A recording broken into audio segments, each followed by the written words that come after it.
Muskoku, Ricky, Nico, Locusi, Johnny, Gators, and Bossellini, Hannibal, Liz in this party. Red Man, the Red Tsunami, Red Creeks, and the Red Ferrari, Red Clay, will range your bodies, Medical, and Exabani, yeah, bless. They call me Mr. Manifest. You fellas screaming out the chest. I got this technique, bless. I found my destination to a red light. Rock your soul to the daylight. Hot your going crazy, right? Nazi going crazy, right up, man, fight. I'm purple hazy through the night. I'm thinking chili out of spite. I'm making suki for the slice. I'm speaking Alabama cream. I'm south of going through the streets. I rock that rage all the day. Kusi King is outrageous. Kusa, kusa.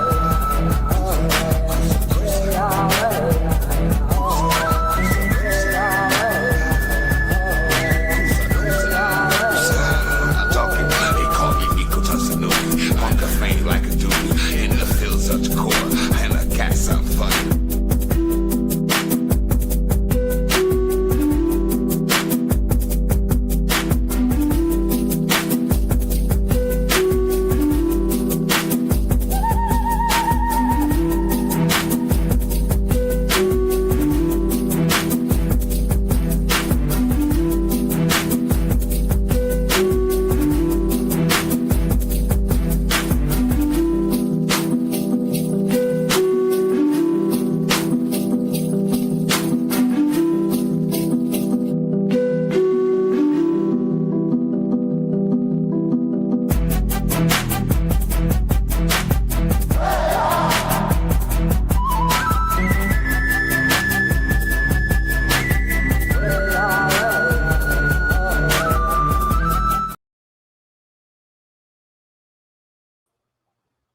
First name's Donnie, last name's Glover, entered the winning for the long haul, baby.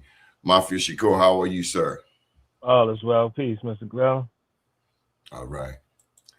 So during the last show, hello to Big Ma, baby.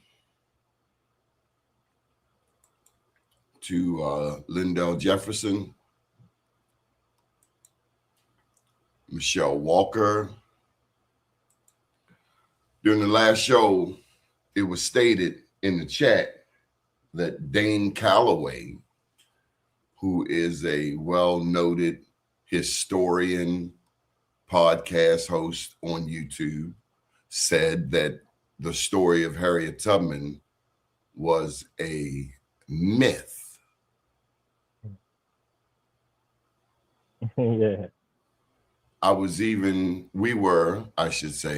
We were referred to a video that he did. Thank you to DJ, what's the name? Sweetness sent me the link and I watched it. And Hannibal wrote something very profound. I can't wait for him to share it. But my thoughts remain the same. Harriet Tubman, born Araminta Ross, was quite possibly the greatest American hero ever. I think Chief John Horse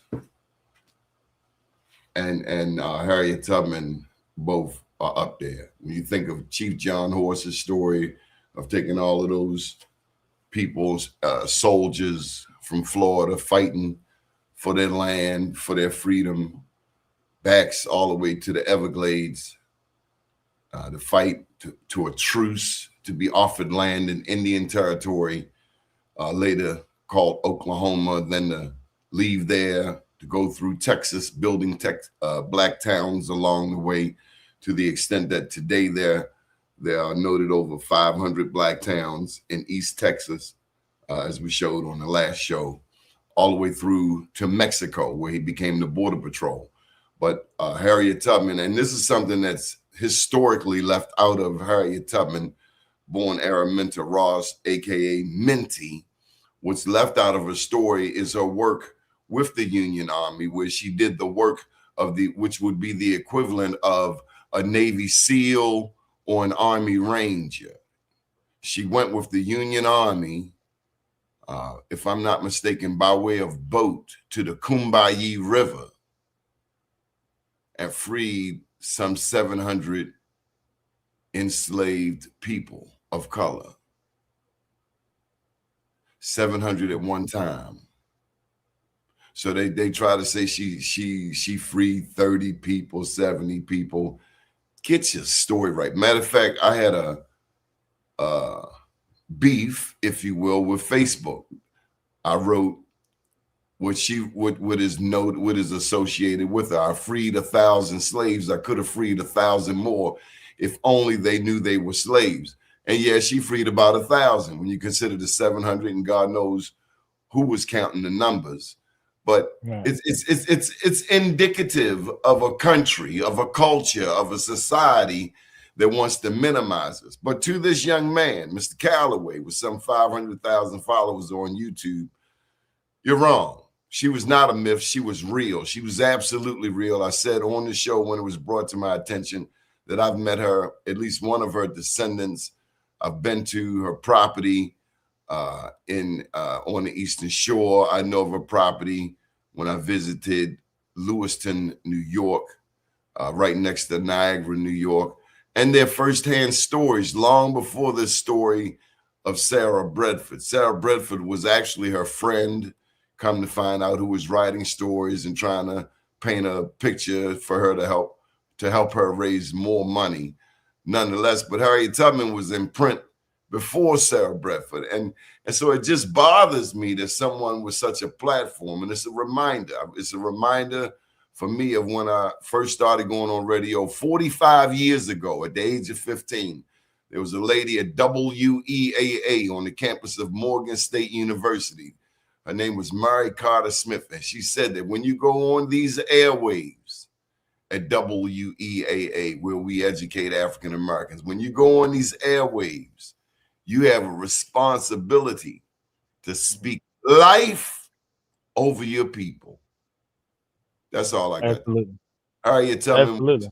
was one of, if not the greatest American hero ever. There were a lot of stories, a lot of people, a lot of different ways where there are heroes known and unknown. But that woman, legitimate hero. And I'm actually insulted to hear that someone of that otherwise level of accomplishment fell for the okie doke. Yeah. Like I say, I wasn't unfamiliar with you said Armenta Ross.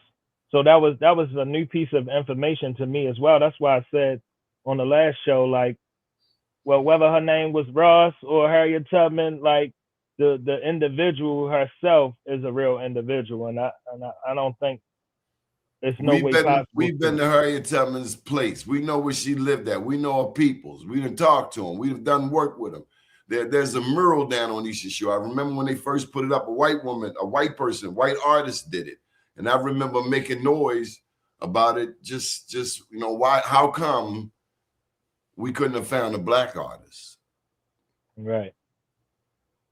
It's like when Freddie Gray happened. All these other artists from outside the community. We have artists right here in our community. Why do we finance? There's a guy that has a mural, speaking of murals, on Pennsylvania Avenue, Iranian American artist. And the mural painted during Freddie Gray about black people on Pennsylvania Avenue was the verbiage at the bottom of it talked about immigrants. You know what I'm saying? Son, we're not immigrants. Right. How you doing, sir? Happy New Year's, brother. Happy New Year. Happy Harriet New Year. Tubman was Peace, real. 1 billion% real. Oh, yeah? All day long.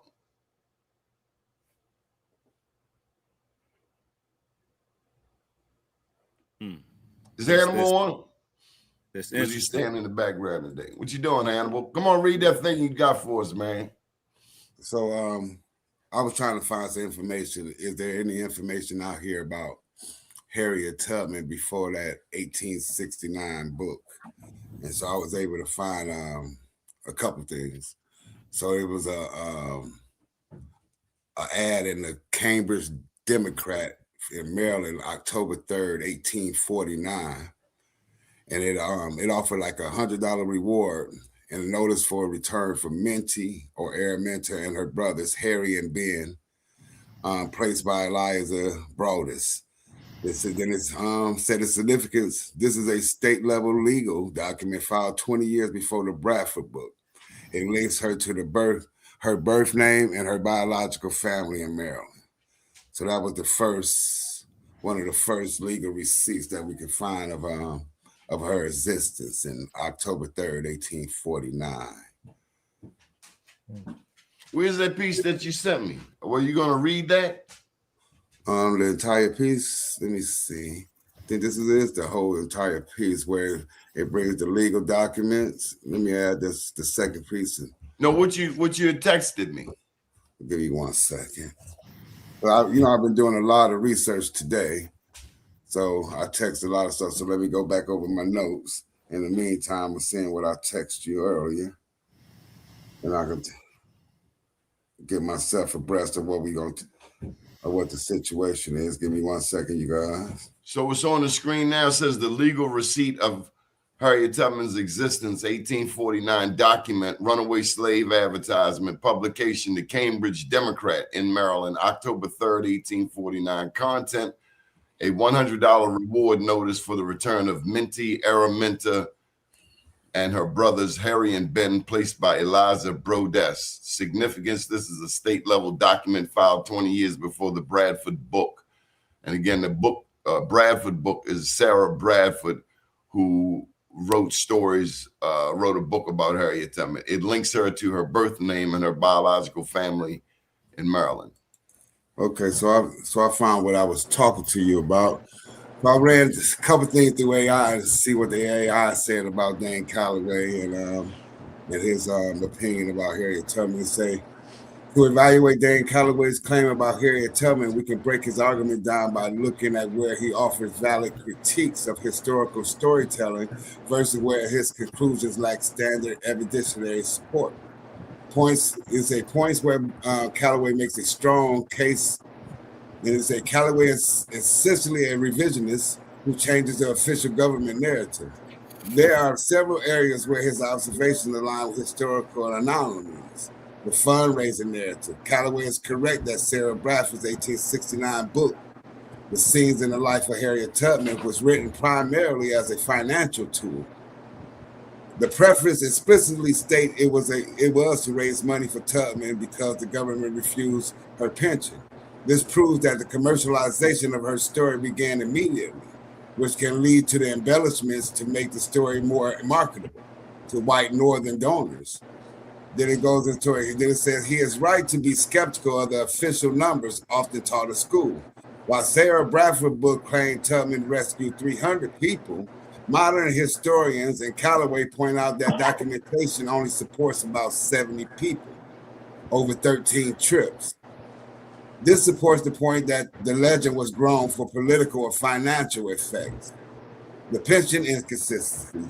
It says Calloway is correct in identifying that Tubman's pension files are messy. She was essentially denied a pension for her own services and only received one as a widow of Nelson Davis. Then it said the government refuses to recognize her military roles, a spy, a scout, until much later creates a legitimate paper trail gap that Calloway uses to question her existence. Then it says disputing Calloway's points. While his skepticism of the narrative has merit, his claim that the person did not exist faces significant hurdles. Primary sources outside of Bradford books, Calloway suggests the story started in 1869 with Sarah Bradford. However, Tubman appears in newspaper reports and letters years before 1869. For example, she is mentioned in the Boston Commonwealth in 1863, and in letters from a prominent figure like William Seward, Secretary of State, and Frederick Douglass, who wrote to her personally in 1868. The handwriting argument, Calloway argues that the identical handwriting of her affidavit proves fraud. In the 19th century, it was standard legal practices for the clerk to write out the entire document, including the names of the parties. The X mark was next to her name was the standard legal signature for those who were legally prohibited from learning to read or write under enslavement. This isn't proof of a fake person, but a proof of a legal system that processed illiterate claims. Then it say the physical evidence and property. Unlike a fictional character, Armenta Ross, her birth name, has a paper trail in Dorchester County, Maryland, including bills of sales, tax records of her family, and records of her home in Auburn, New York, where she lived until 1913. So, and it was let alone the photographs of her life. Right. So it goes Many on. Photographs. It goes on to say a lot more, but it basically says that you can't make the argument that she did not exist. You might can make the argument that it was some embellishments to the story, but you can't make the argument that she did not exist. Damn right you can. Right. No, that's powerful. Yeah, that's real powerful. Even in the record of the William Still record, we get to an ancestor of mine named Samuel Miles. He was a runaway, and he worked with Harriet Tubman on the Underground Railroad down in Somerset County and Talbot County, Dorchester, Maryland, and all of those things, dealing with the Revel line and dealing with the Miles line. His alias was Robert King in the book. Robert King was his alias. And you know, I never did any research past when I first heard Dane make those statements in regards to Harriet. So now I'm questioning his statements about Nat Turner too. Man, I ain't never heard nobody doubt Nat Turner. Never in my life. But this woman, we study her because we here in Maryland, and those of us that love Black history, absolutely. Baltimore's called Tubman City. You know, and well, my thing, well, I guess in our plight to, you know, erase all of the lies we have been told over the years, I think that because I was just about to ask a question, why is somebody trying to debunk, you know, so-called Black history in regards to some of our heroes? You know, why so many people spending time debunking, you know, our Black heroes? Then my thing is, what have you done? Yeah. Right. That's Donnie's favorite question, though. Like, what have you done? You know what I'm saying? Yeah, I've adopted their same question. Yeah. So yeah, like I say, man, it make me wonder now about what he said about Nat Turner. Yeah, and I think that in all of the stories that we have been given throughout history have some type of mythology, or you know, someone else wrote the story, so they put in their own perspective or their own opinions about what transpired, but it doesn't take away from the work that these people have done. You know, but you know, and I'm gonna pass to somebody else after I make this statement. But you know, what the main thing is that we are dealing with a people who have lied to us on so many different occasions over so many years about so many events, et cetera, that's the root of the confusion. Correct. It's the damn lies that's been told over and over and damn over again. So, you know, I understand that brother Dane made a possible mistakes, but everybody makes mistakes. That's why they have erasers on pencils. Right, correct. Yeah, and I think it's valid to question it. You know what I'm saying? But we when we dealing with we just have to be careful how we display the information to the public. And So I think indeed. a lot of times we take, like you said, we take things for face value without doing the proper due diligence behind that. You know, it's like even when I listen to Dr. Benton or Dr. Henrik Clark or anybody, I still had to go and do my own analysis to my knowledge base of what they was offering. So I think that is important for us, the people, as well. Right. I think that is it's more a level of widen your horizon when you research some things and going a little bit deeper. Like you can leave out certain information and it can point to certain ways, but we get into murky waters when we do that. This is no shot against him or anyone else, but it's like we get nowhere when we destroy those who came before us. You know what I'm saying? To get us to this point where we at. I tell you what, in this book, I Am Black Wall Street, I talk about not just Nat Turner, but the freedom fighters all across the Western Hemisphere. Freedom fighters in Haiti, the freedom fighters in Brazil. The leader in Brazil, his name was Zumbi. In Venezuela, in Panama, King Miguel, King Bayano. There were Nat Turners all over our diaspora, all over. Nobody took no slavery laying down. Nobody. Bump what you heard. Bump Hollywood. Bump Elizabeth Taylor playing Cleopatra. Bump it. Absolutely. There was a lot of fighting, you know. Hollywood. Gil Scott said it. Hollywood. Right. Yeah, Hollywood can be able to promote a narrative that's not true, you know, and keep us kind of docile in certain aspects. And then, you know, on our end too, you know, we can do research and leave out certain things to promote a certain narrative. And doing that as well leave some docility there too. You get what I mean? Prisoners of wars. I stand corrected. Thank you, French Wee Wee. And I just said what French we said today. I'm sick and tired of the word slaves, because when we hear the word slaves, we automatically get this ideal of the slave narrative, other than, you know, people actually being prisoners of war on their own land. You're right. Right. I stand corrected. Yeah. Hey, did anybody check out that video that I put in the group text, where the lady was asking AI where white people came from? No, what did it say? Ain't nobody see that?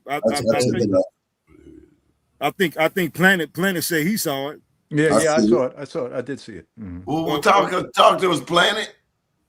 Well, I want to say one thing before Planet makes his statement, is that when you look at that video, you know, from beginning to end, understanding what AI is saying, we pretty much get a real grave understanding on what we literally dealing with to this very day. Yeah, a lot of that would get a lot of people scared, right, Horace? Yeah.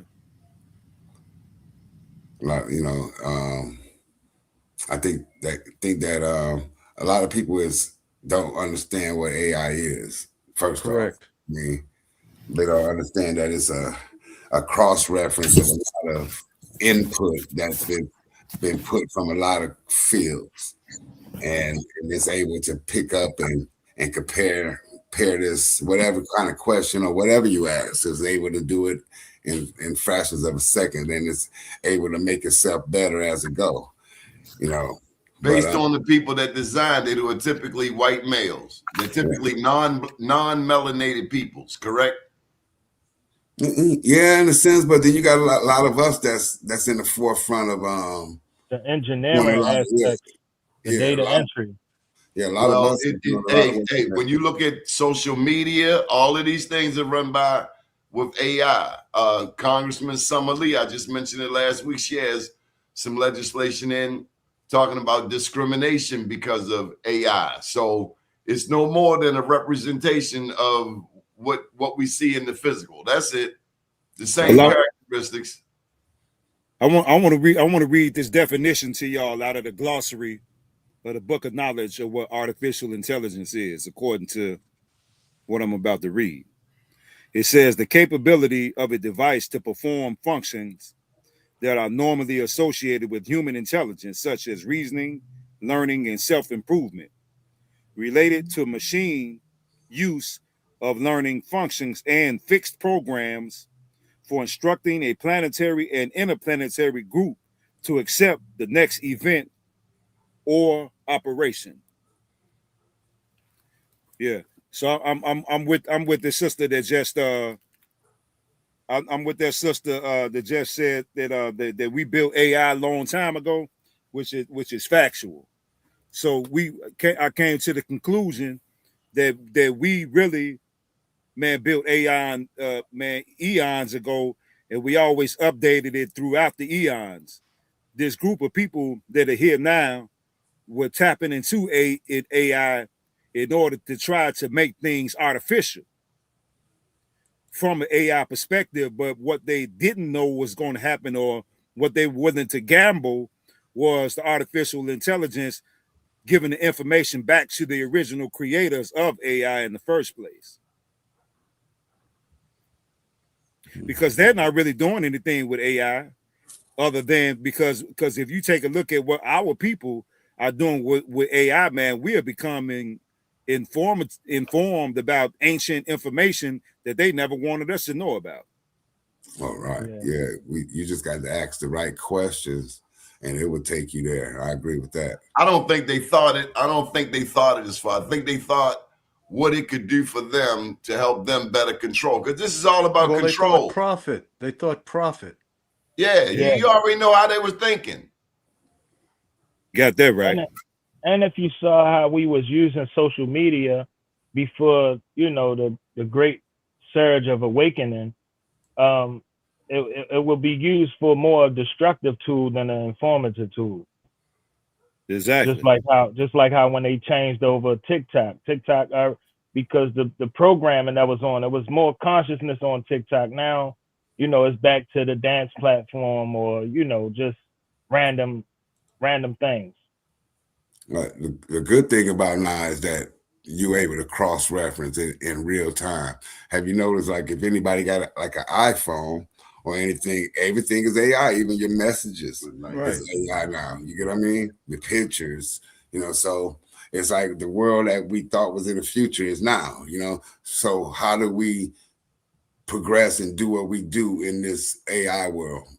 Like we, since the beginning, our group, we've been talking, and some of us within this circle we got right here, we use AI daily, right? Sure, indeed. So I think that more and more of us need to use it in our manner.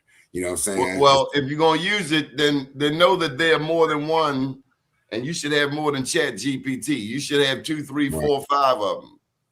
Right. Yeah, most definitely. And you need to check it. Right. Because it didn't say anything to you. You know what I'm saying? If you don't know too much about a subject, double check it. Right. You need to constantly question it. Right. Yeah, I was studying where on certain degrees of information where AI act like it doesn't want to respond correctly, you have to threaten it. Right. Like you have to kind of say, y'all ever cuss at y'all Alexa?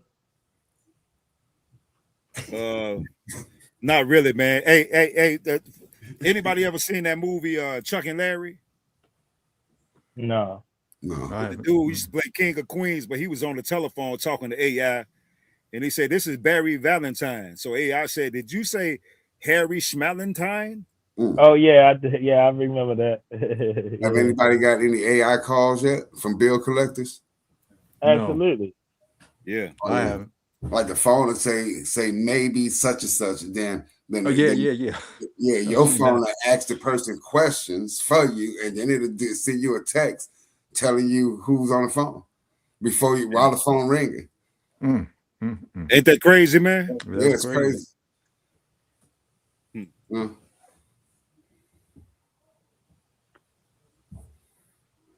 Yeah, overall, it's a great tool used in the right manner. Correct. It's just like everything. Everything has two sides to the coin, maybe three.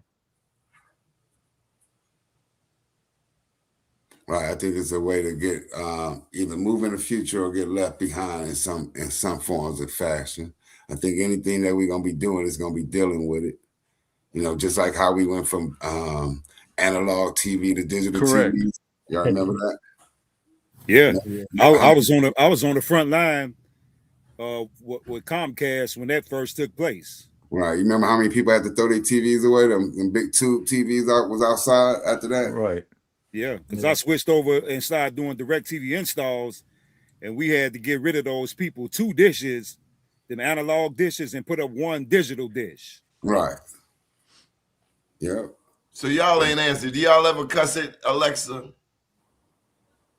I don't have Alexa. I got you. I mess with Siri or whatever. Yeah. You cussing Siri? Nah, I keep Siri off too. I don't turn Siri on. Yeah, she be listening to everything you say. Oh yeah. Were you talking to me? Hey, listen, my mother and my little cousin was in a hospital room when my little cousin was pregnant. This was a couple of years ago. And it was something, I wasn't there, but my mother can tell the story better than me. But she said the TV started talking back to them. Mm. So she said that the TV said something, because my mother's name is Dolores, and she said the TV said, well, yeah, I can do something if you would just be quiet, Dolores. So it said that she was like, what the hell? So look, my little cousin was scared and was crying and all the stuff. But I'm like, what could that have possibly been about? Yeah, you see that it's some video that like these TVs is like a double camera, like. Absolutely. Oh. Have you seen? I know you've experienced it. When did they start putting the record jammy on the cell phone? Yeah. Your call is now being recorded. Oh yeah. Now, suppose you, I don't know, talking to the cartel or talking to the FBI or talking to, I don't know. Whatever. Yeah, but and then you like, damn, I don't know what that was. And then you push the button and then they'll announce the call is no longer being recorded. And then you straight up looking like you a snitch, like you an agent. Talk about agents. And that's the thing that got me about the Harriet comment. They called her an agent, a spy. It was like, oh, Pimp, where y'all get this misinformation from? I digress. Okay. That's Harriet Tubman on the screen.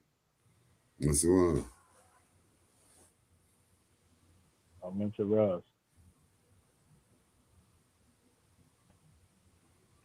Mm. Yeah, but it's a good thing that it alerts you when you do that, though, because usually when that happens, it's a mistake from holding the phone up to your ear or however you hold the phone and the recording process.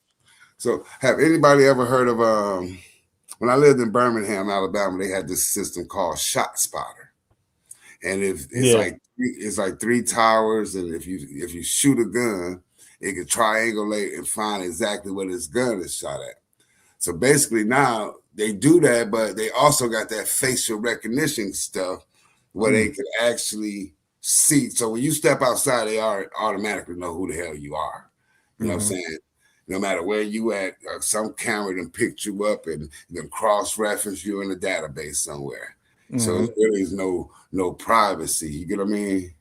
So I'm just baffled by how much of this stuff is going on and that so many people don't know, or so many people is under the illusion of privacy. You get what I mean? Right. There's no privacy basically when you step out your house or step out of any residence, right? Shit ain't even no privacy inside your house. Right. That's why I flip back to them TVs being 2-way cameras. Have you noticed that when the towers fell, like in 2001, that's when everything changed from analog to digital. That everybody had to get these flat screens and stuff. You know what I'm saying? It was like if you can receive something, you can send something, right? You know. Right. I did that. Well, you mean when they fell or when they blew them up? Either or. I guess it's everything is. That was a deep thing that happened back then. But what I'm saying is that the how they monitoring everybody, ever since them towers fell, everybody's been monitored. And I'm not surprised that it's someone somewhere's job to watch everybody from the TVs they have. You get what I mean? Yeah. Well, back in the ancient days, my mother told me not to sit so close to the television because it was going to ruin my eyes, All right, I remember right? And she was right, but it didn't stop television, right? that. Right. So all these points are valid with AI, but it ain't going to stop AI. Mm-mm.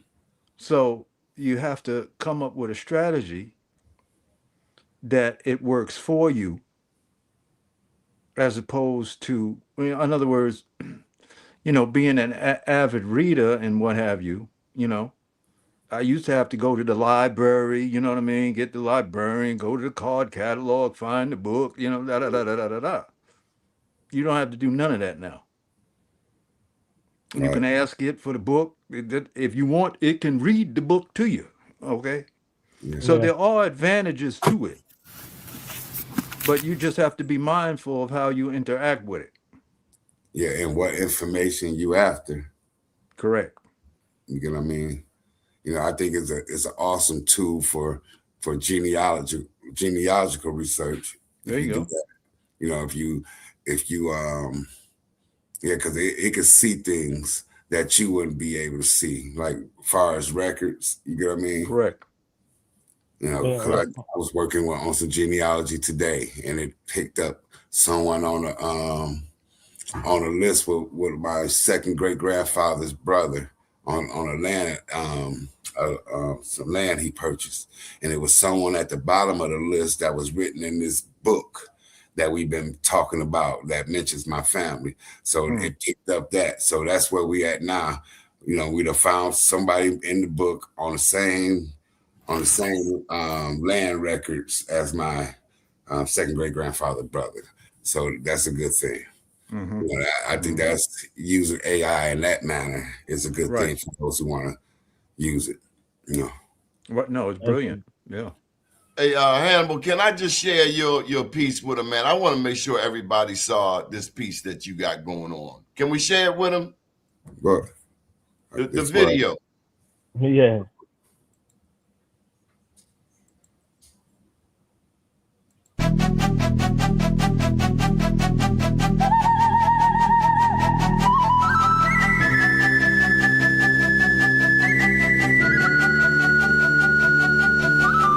It's Muscoco, Ricky, Nico, Lucusi, Johnny, Gators, and Bossellini, Hannibal, Liz, and this party. Red man, the red tsunami, red creeks in the red Ferrari, red claim, will hide your bodies, medical, and ask somebody, yeah, bless. They call me Mr. Manifest. You fellas screaming out the chest. I got this technique blessed. I found my destination through a red light. Rock your soul through the daylight.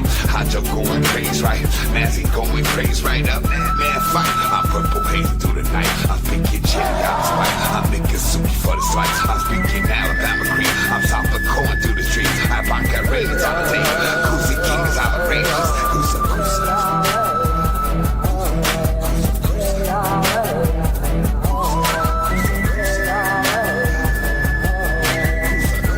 I'm talking, they call me Nico Tussanui. Punk a flame like a dude. In the fields of the core. And I got something funny.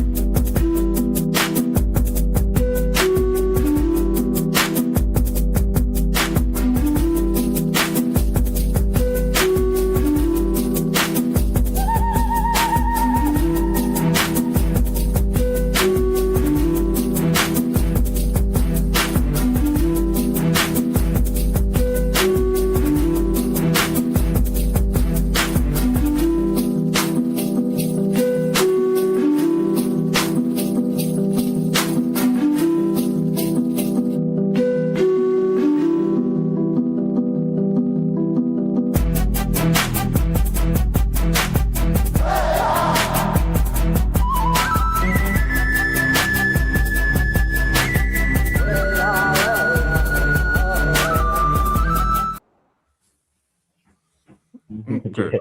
Yeah. So a Yeah. perfect example. That's a perfect example. So, okay, first of all, without AI, you couldn't even view it. Second of all, without AI, you couldn't even produce it. Third, without AI, right? You couldn't get it to people. right? So there is value. It's who, once again, it's always going to come down to who are you Right. Right. What's your and intent? what's your intentions and what's your, you know, you can be focused on a lot. You go on YouTube, there's a whole bunch of bullshit on YouTube, right? But we're also on YouTube. So it's where you put your attention. And Right. True indeed. I agree. in terms of when you're utilizing it for information, you have to, just like anything else, you have to fact check it. Right. And the system of fact checking it is consistently asking it questions, because you can Right. eventually, it will reveal the truth if you really know how to inquire into it. It might take a minute, but you can get it. Right. I agree And that's totally like with Donnie said earlier as well, having different AI sources, because you can ask Gemini a question and ask ChatGPT the same question and get two different sources or two different reference points of what you're researching. Correct. you. Right. And then it's like what I like about Gemini and Google is basically whatever is on Google. You get what I mean? Correct. And it'll lead you there.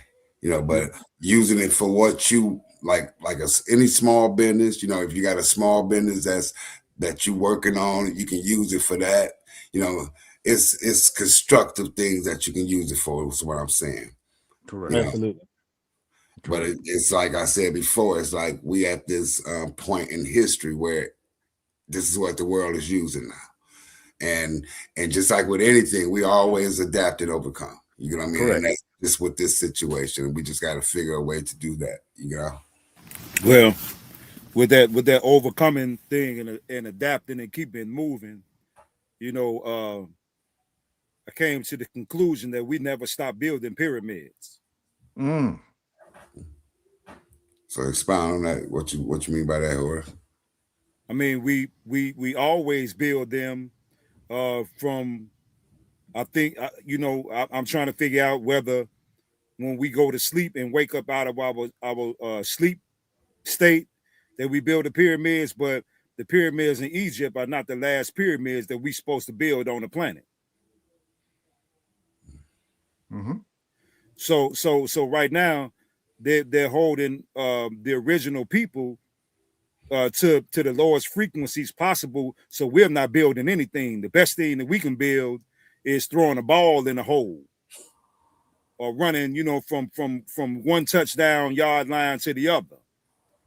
Now we have groups of us, who may be in the scientific field, as it may be, but collectively, if we search back to what our ancestors did, these particular monumental structures stood the test of time, and so that's why Honorable Malachi Z. York built the pyramids here on Tamari to show us that we're supposed to still be building the pyramids. So and so now I came to the conclusion that waste management, the pyramids that waste management is in control of, are the major pyramids on the land. Right. So now the pyramid that's out here that's down in Conley, Georgia. Remember I said that they were putting a green tarp on the pyramid that they're holding down with tires. Well, now they're putting grass on top of that tarp. So now whether it's artificial grass or whether it's real grass, I don't know.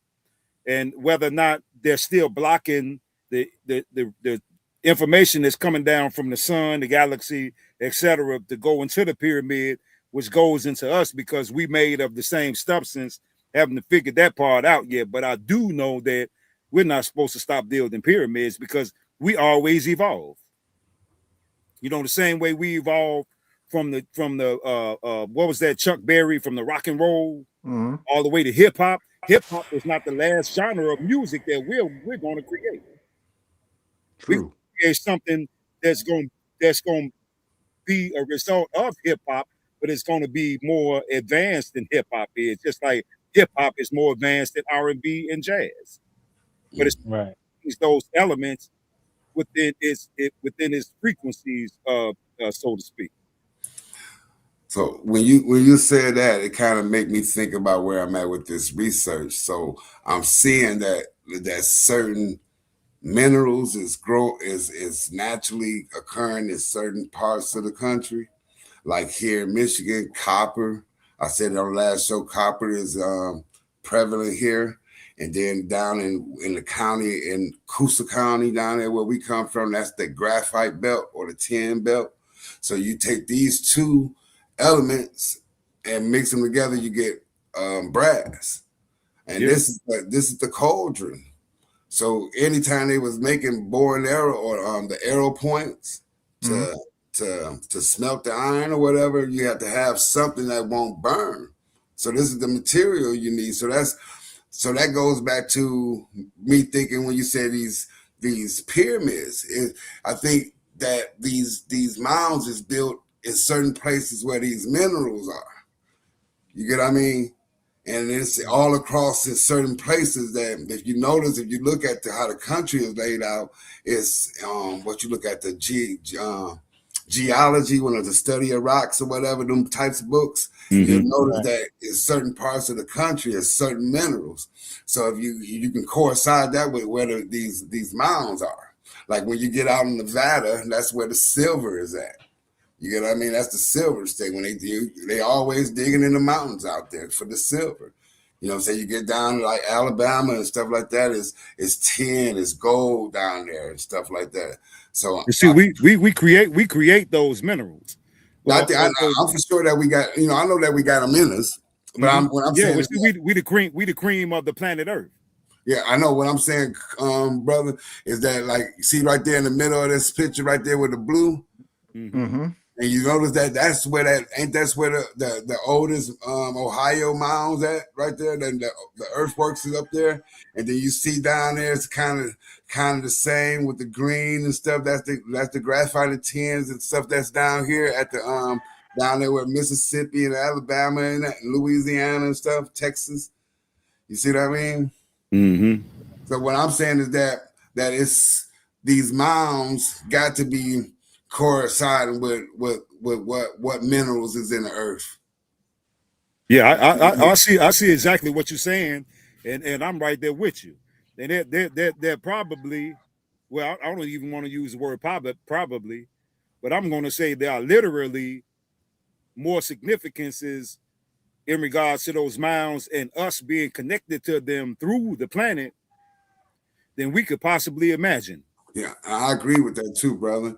That's just like having like you were saying, they got the grass, artificial turf over these mounds. But you notice that when you fast or you exercise or you sweat and you start getting in tune, you know what I'm saying? You can be able to get in tune by sitting in the steam room and stuff like that. You get what I mean? It's physical things that we could do too to connect to that higher self as well. It's always a solution is what I'm trying to say. Even though they try to stop us, it's solutions by doing the natural things we did before, because we were an evolving people that knew about nature. We worked out, you know what I'm saying? We ate proper, you know what I'm saying? Most of us don't even have them skills no more. You get what I mean? Yeah. Don't even know what we eating. I looked at have you ever looked at a White Castle, the White Castles that come in the frozen ones? Yeah, they got some. It's like poison on the back of it. What? Read the back of it. It's it's basically saying you can die from eating this stuff. You get what I mean? Wait a minute. You mean the ones that you At get the at store, White Castles or at the store? Or if you get at the store, the frozen ones. Really? Yeah. You know what I'm saying? I ain't never read that one. Yeah, but I very seldom get those. I always get the real deal Holyfields, but I'm gonna check that out next time. But it's like we don't have no knowledge of what we eat or knowledge of the earth like our ancestors had, or what was inside these certain places is what I'm getting at. Yeah. And I want to make a quick statement. So far as me making a statement that hip hop is more advanced than those particular genres, maybe let me rephrase it.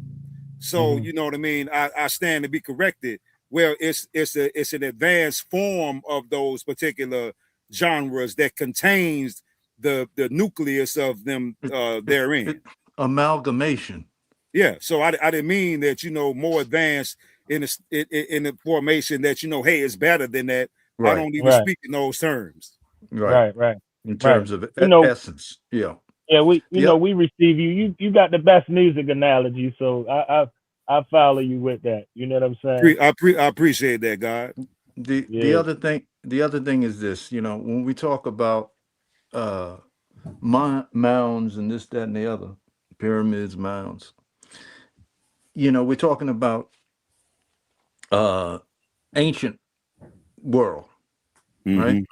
Mm-hmm. Mm-hmm. So there wasn't no internet, right? There wasn't no TV, wasn't no movies, wasn't no libraries in the classic sense, right? Mm-hmm. So the indigenous people, right?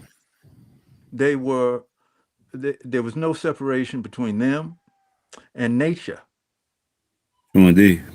right? Because the artificial hadn't been prolific, evolved to the point that it is now, right?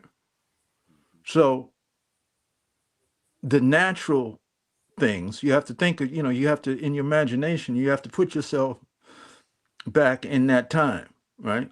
Okay. So if you're back in that time, right? All right. And you're being informed by nature, what types of things could you imagine was blowing your mind? Well, one certainly would be thunder, Mm. right?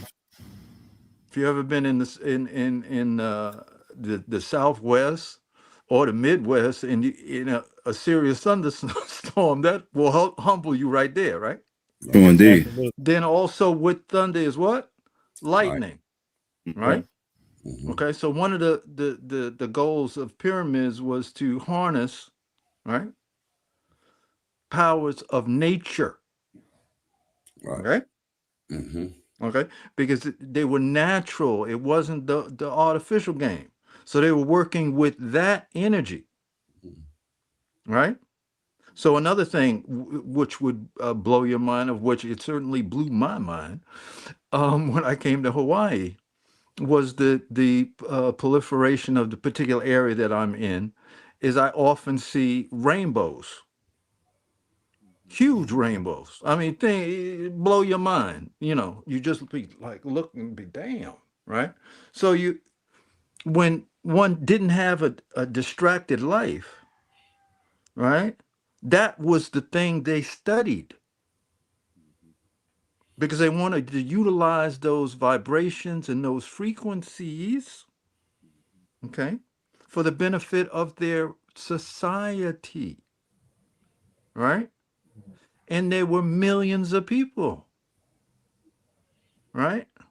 So they were coordinating that energy, right? So what Horace is talking about in terms of the matriarch march, right, is seeing that no, it wasn't just entertainment, that they were using their bare feet on those mounds to generate a certain energy or a frequency that resonated with what? The heavens Nature. Right. and nature, exactly. So this is it's a deep dive. It's not, and since we, Yeah. we, we, we have separated ourselves from the primal silence and stillness, we've lost those type of features, but they're coming back.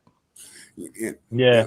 And I another just thing, like I'm sorry, that like Horace was saying, it's the access that we have to these mounds or pyramids that we don't have, and then the way that society is, we get outside in nature, we may ground or go on a nice walk or something, but you know, in certain areas we work outside. You know what I'm saying? We work Right, inside. We work no matter where we work inside. We don't work with nature anymore right, as a occupation type of lifestyle. You know what I'm right. saying? Perfect example is the image on the screen, right? That ain't like, you know 1,000 people, 200 people, making that's a major uh thing to create that. Okay, I gotta jump in here. I gotta ask the question: what you gonna do with the energy? You gonna plug a cord into it? You gonna use the energy to energize a business, a generator? What are we doing here? Help me out. Has anybody put that piece to the puzzle together? I think go ahead. see when you were just explaining Planet, I was just seeing the reason why a lot of us fail at mathematics because we don't understand what frequency is.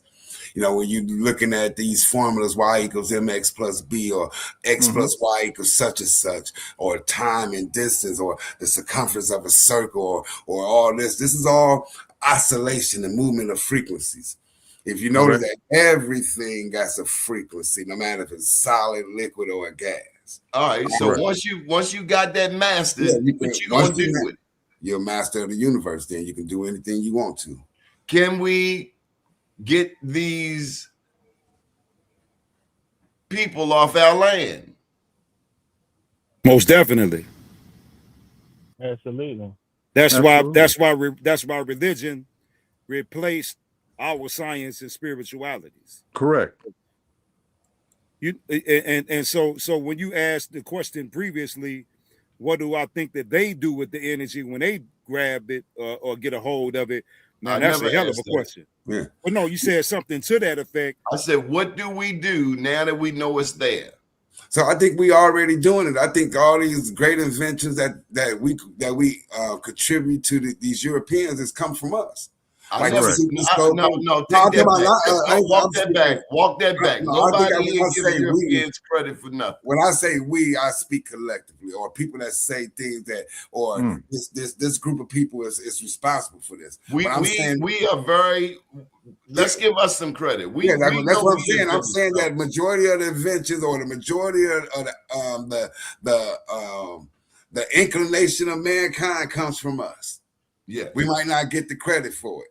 You get what I mean? What I'm saying is that our ancestors understood this stuff. Do you remember when the old people used to eat the dirt? No. Some people still do it. Some people eat the dirt. My grandmother used to eat the red clay and all that stuff. Right. Yes, I heard stories of people making dirt pies. Right, the kids eating dirt pies. Yeah, I know some women crave it when they having pregnancy cravings. Argo starch and stuff like that. Come on. Yeah, these are all ancient sciences that we are separated from, but we are going back to it. I hope they dig deep. Yeah, you know. Yeah.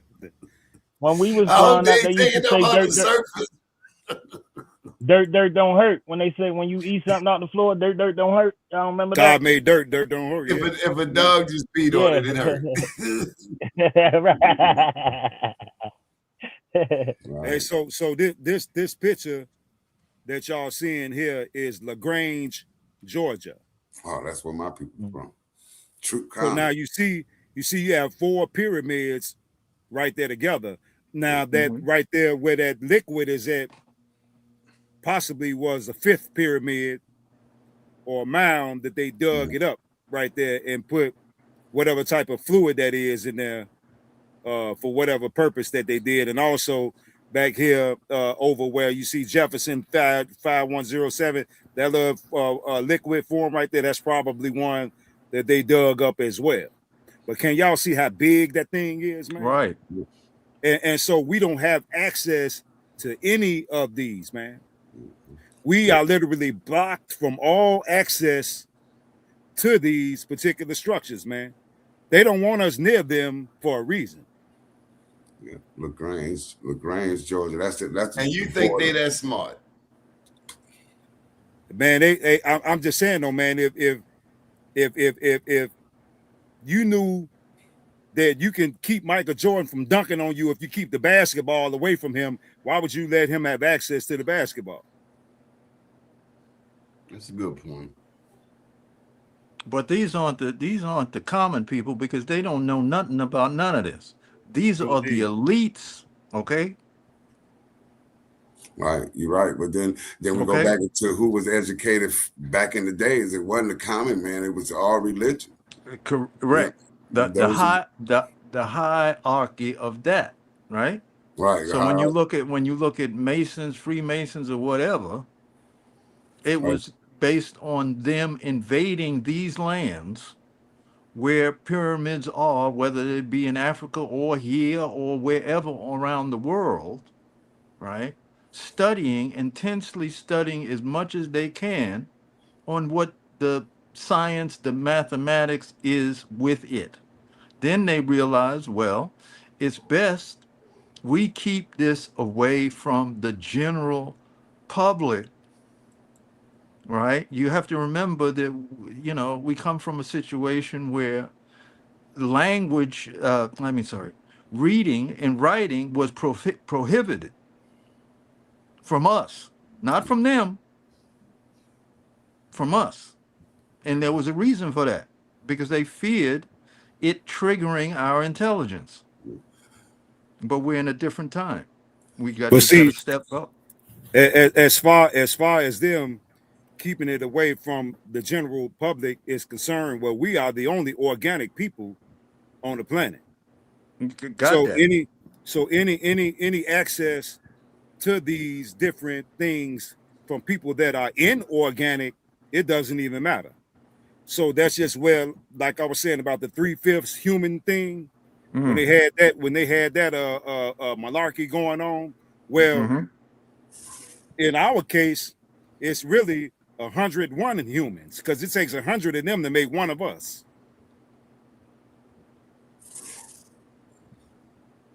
Right, that's a good statement right there. But what is the truth? If you had to name the truth into one word, other than truth, would you say Life. God? Life. Would you say life or God? God. No matter We how share you some of these comments in the chat. They have gone inch by inch. This is Big Ma Baby. They have gone inch by inch. They know exactly what they covered up and where and why. Got that right. Lindell, keeping us programmed through schools, colleges, and then have the nerve to even have some of the colleges separated by historically racial, semantic, and semantics. French wee-wee, they have been sacrificing us to keep us where we are. I like this one from Cher. Truth is a frequency. Lying temporarily blocks it, but truth frequency cannot be destroyed. That's why the truth exposes the lie. French wee-wee, these people know who we are. They know we have something they don't, because they are grafted hybrids. Lindell, they don't want tribes to come together and become nations to start building more pyramids. And probably one of my favorites, we invented everything. They invented patents to hijack all our inventions. That's it. Yeah. And they created systems to extract from all of the science and spirituality and knowledge to create their own form and feed it back to us. But see, the amazing part about it is that these grafted hybrids that the sister was just mentioning, they have never been anything but pawns on the board. What makes you say that? Well, I'm saying though, because they don't have anything that it takes to hold us down without someone that's just like us to give them the alchemy of what it takes to hold us down. So what you need, some special glasses to see these people? Because I think I encountered an alien today. Check this out. This cat come, you ever encountered somebody who's like, you must be from another planet, because I know you done lost your god-daggone mind. Yeah, one of them. Almost lost my religion. So what happened? No, I'm gonna clean it up. I'm just going, but Okay. put his hands near my food. Oh yeah, that's wild. That, Lost your damn mind. Yeah, that's wild. Grown people, man. They talk about the kids, man. They talk about the kids, man. They look at some of these grown people, man. 60, 70, acting a fool in the senior citizen home. Mm. Oh, that's just like I was telling somebody every time I'm in Catching venereal Chicago. disease in a senior citizen home. Don't get me started. Wow. You know, every time I'm in Chicago and I'm driving and almost hit somebody that's riding a bike, it's somebody Yeah. 50 and up. Yeah. It ain't no little kids that I'm almost hitting on the bikes. It's grown people that been riding bikes, man, for decades. And I'm like, how in the hell is it that I'm most hitting this dude on the bike, man, and he 57. A comedian said, you know you in the hood when you see grown people on kiddie bikes.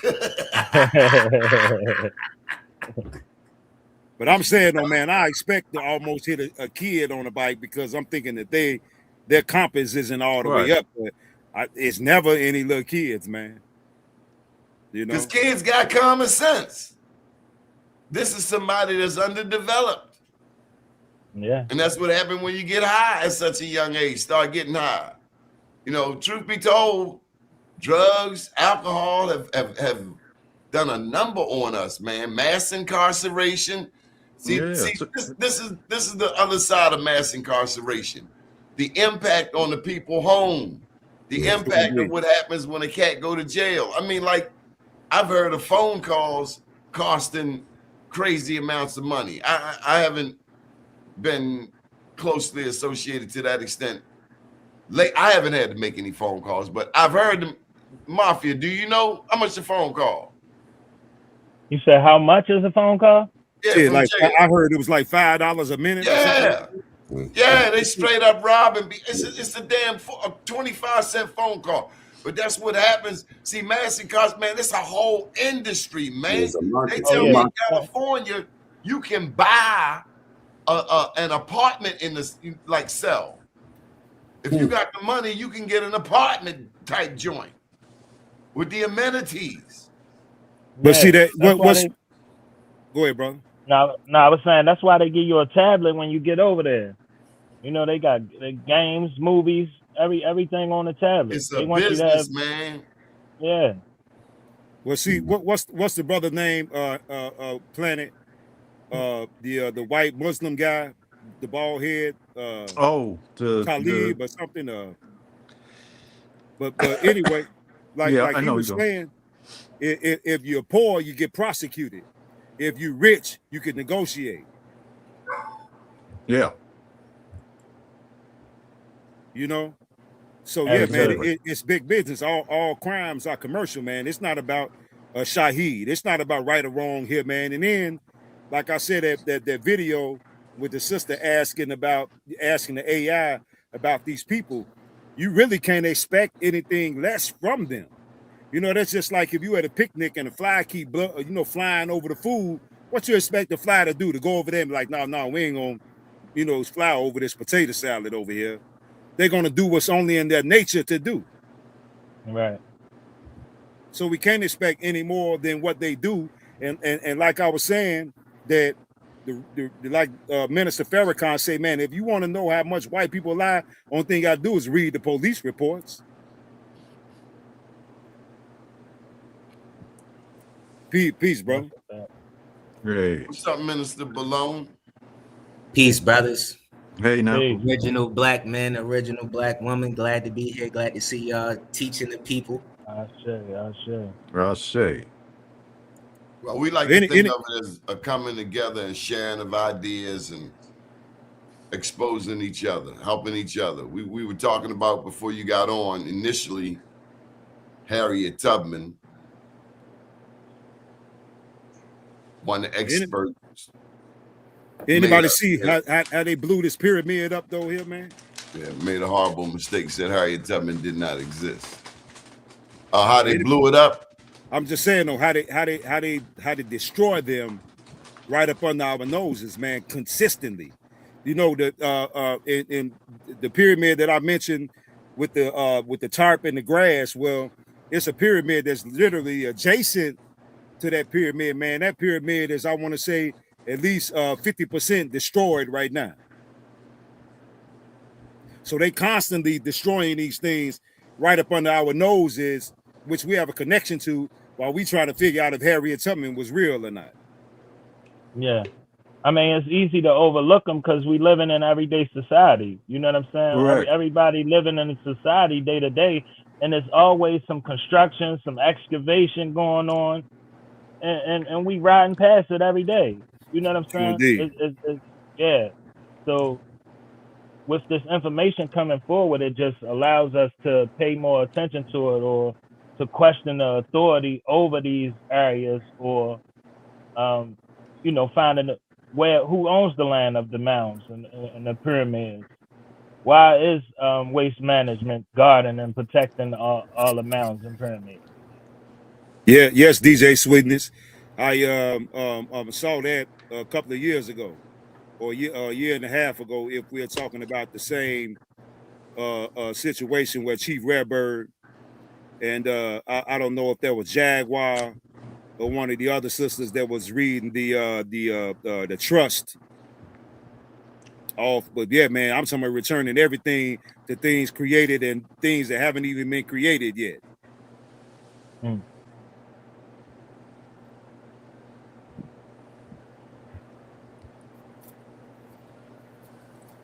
Yeah, I'm reading this comment. You know, there's always somebody that want to make policy, want to tell somebody what to do. That's why I was just thinking that's anybody that want to come up with some type of policy. Man, on our land, though, man. Right. You know, that's just like somebody coming in your house and say, "Hey, man, don't lay on that couch and turn the TV off." Right. Right. That's what's been said. The audacity, man, or want to call the police on you because you in the kitchen. Like, what are you doing in here? Hold on, this is my house. I can go where I want to go at in my house. Yeah, man, these people, man, are strange, man. Right. Let's just go through a couple of these comments. You know, who's this? Jacob Bleeder 301. He can lie, but can tell if he's lying. Study all law before the Civil War, not after, which is an corporation that became your government. True. True indeed. Right. You know, when it became one whole, when the South lost, that was what we got now. I agree with that. You know. I have a less bit of an issue with the them going through those type of strategies of creating the governments into corporations than I do with our relationship to those corporations, right? Just interacting with how we interact right now, between our government entity and their government entity, and then other government entities, right? It makes for good communication in that regard where we stand in 2025. That doesn't take away the history and how they operate, why they operate, who they operate against with these things, right? But that's exactly why I also look at, we don't have to agree. I think I would also recommend that we don't, as we continue to mature into what does self-governance look for us as a people of color.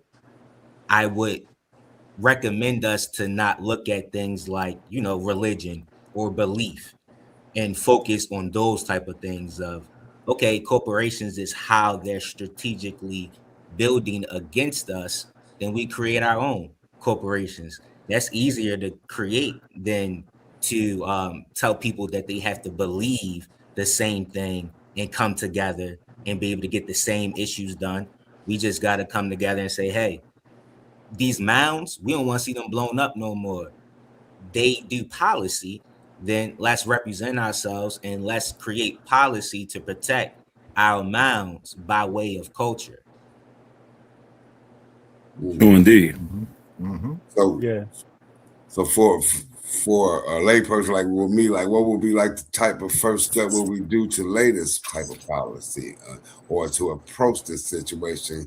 Because like these mounds will be in different municipalities, and how will we go about addressing that collectively? Is what I'm saying. You know, I'm just throwing out an idea. You know, how would this go? How would this look when we initiate, or somebody want to initiate something like that? I think you laid out the most important part, and that's where my focus is heading. I told you all about the capstone program I'm going into, I think that there needs to be more of a focus on the propaganda around the United Nations Declaration of Rights on Indigenous Peoples and more education around that. And we need to start getting some of these elected officials across the country, city council members, House delegates, senators, lawyers, even people who would, and I'm really saying that some of these people would oppose these things, but they are opposing something that's already approved in place. They're opposing something that they just don't understand. So the more that we get them in front of these things, one, those things speak to our rights, but the next piece is classification. We got to start classifying that we are tribal people. Mhm. You don't have to believe it any longer. You can self-determine it. A lot of things that you spoke to already, Hannibal, is just more so us educating and getting it to the people who can actually make those decisions at this point. Well, I The want other, to piggyback off of that right quick, if you don't mind. Well, Yeah. having instrumentation or documentation in place to present to these people on the other side of the desk in regards to what we are trying to do that they're not familiar with. Well, the thing is that, hey, y'all want to keep playing games, we're going to hit that bond a few times. So we should be doing a lot of things. I like where you're going, but that's why I think that, and I don't want people to think that I'm saying go our route. I think that people and all people who think like us should be creating what's called a national plebiscite. And that just means essentially you're creating a indigenous government for your people, and you can have your own constitution, bylaws for whatever those things believe in. But let's build off of what you're saying. That would allow us to do a various different ways of what the art of war says, forge off the enemy, right? We would be tax exempt. That's one way to do it. We would be property tax exempt. So we keeping that money in. All the companies that we would create under this said plebiscite, that money would stay in-house with us, right? Then the bonds, we would teach our tribal jurists in each of our different plebiscites how to hit those bonds, various different ways. But get this though, when we do that, I don't have an issue the same way. This is why I said I get all the problems we have talked about in our history about them being a corporation. I'm just saying we have to interact with it differently now in 2025. Bonds ain't a bad thing. Why not start our own corporation or indigenous governments and offer bonds and do the right thing by those bonds? The concept of bonds isn't bad. It's the fact that we don't control it. And somebody that controls us in the wrong ways is using those bonds and using us as collateral to those bonds. We wouldn't Oh, use indeed. ourselves as collateral to those bonds, right? We would use Right. our knowledge, our products, our people. If we did not use our people, it would be the resources that they offered, not us as actual entities. So, Right. So so you saying I was just thinking, in a sense, our people is doing this now with our social clubs, our social organizations. We just not doing it the next step by making bylaws and petitioning the local governments and asking for policy and recognition. I get what you mean. This is where Donnie, rightfully so, called me out in our last thing when I was speaking about the black community. And I was saying, I was saying something complex in a short amount of time, but where we disagreed wasn't a disagreement. He was right that I should not have placed it that way, but I was speaking more so to what you're saying is that we've been doing these things. We haven't taken it to the next step of officially govern ourselves in a platform that they don't have to recognize, but they do have to respect. Right. Yeah, that's what I mean, though. You know, like you said, they don't have to recognize it because for the most part, the majority of these people that are, within this august body, they don't know the law. And by law, they have to uphold the law whether they believe it's true or not. So when they want to keep on playing games, man, you hit that bond 3 times, man. When that third time come, they out of there. So I can hit it once, Planet can hit it one more time, and then Mafia can hit it that third time if they want to keep on playing games with what we're trying to accomplish as tribesmen and women on the land. So that's the gist of it. You know, a lot of people aren't familiar with that process, but it's very effective for those who don't know and want to play games, especially after they've been educated. The problem is that they're doing it. The ones who do get it, they're doing it without the protection. They're doing it under the veil of that sovereign citizenship type of stuff that we talked about. And that's where you come into trouble. It's one thing to hit a bond and you're doing, or you're, again, it's different. I'm using terminology to make sure we stay on the same page, but it's one way to be doing something like that and you're doing it on a government capacity, the way that I was explaining, Sure, indeed. versus saying, willy-nilly. I'm I got stateless. They don't have any rights. And whole time you are a naturalized citizen of this country. You were born here. You're just now saying you're no longer choosing to follow said constitution. I'm stateless. And then you're going to attack somebody else's country's bonds. Whether you have the historic context correct or not, that's not how government works. It just doesn't work that way. So you may hit something, then people will come back to you. Rather they do but it. no, but see when it's done, they're gonna come back. When it's done, you know, by a corporation that's held in the trust, they don't have anybody to come do anything to. Because that's what it's all about is corporations. That's just like when you go to court and they call, you know, a corporate name from a docket.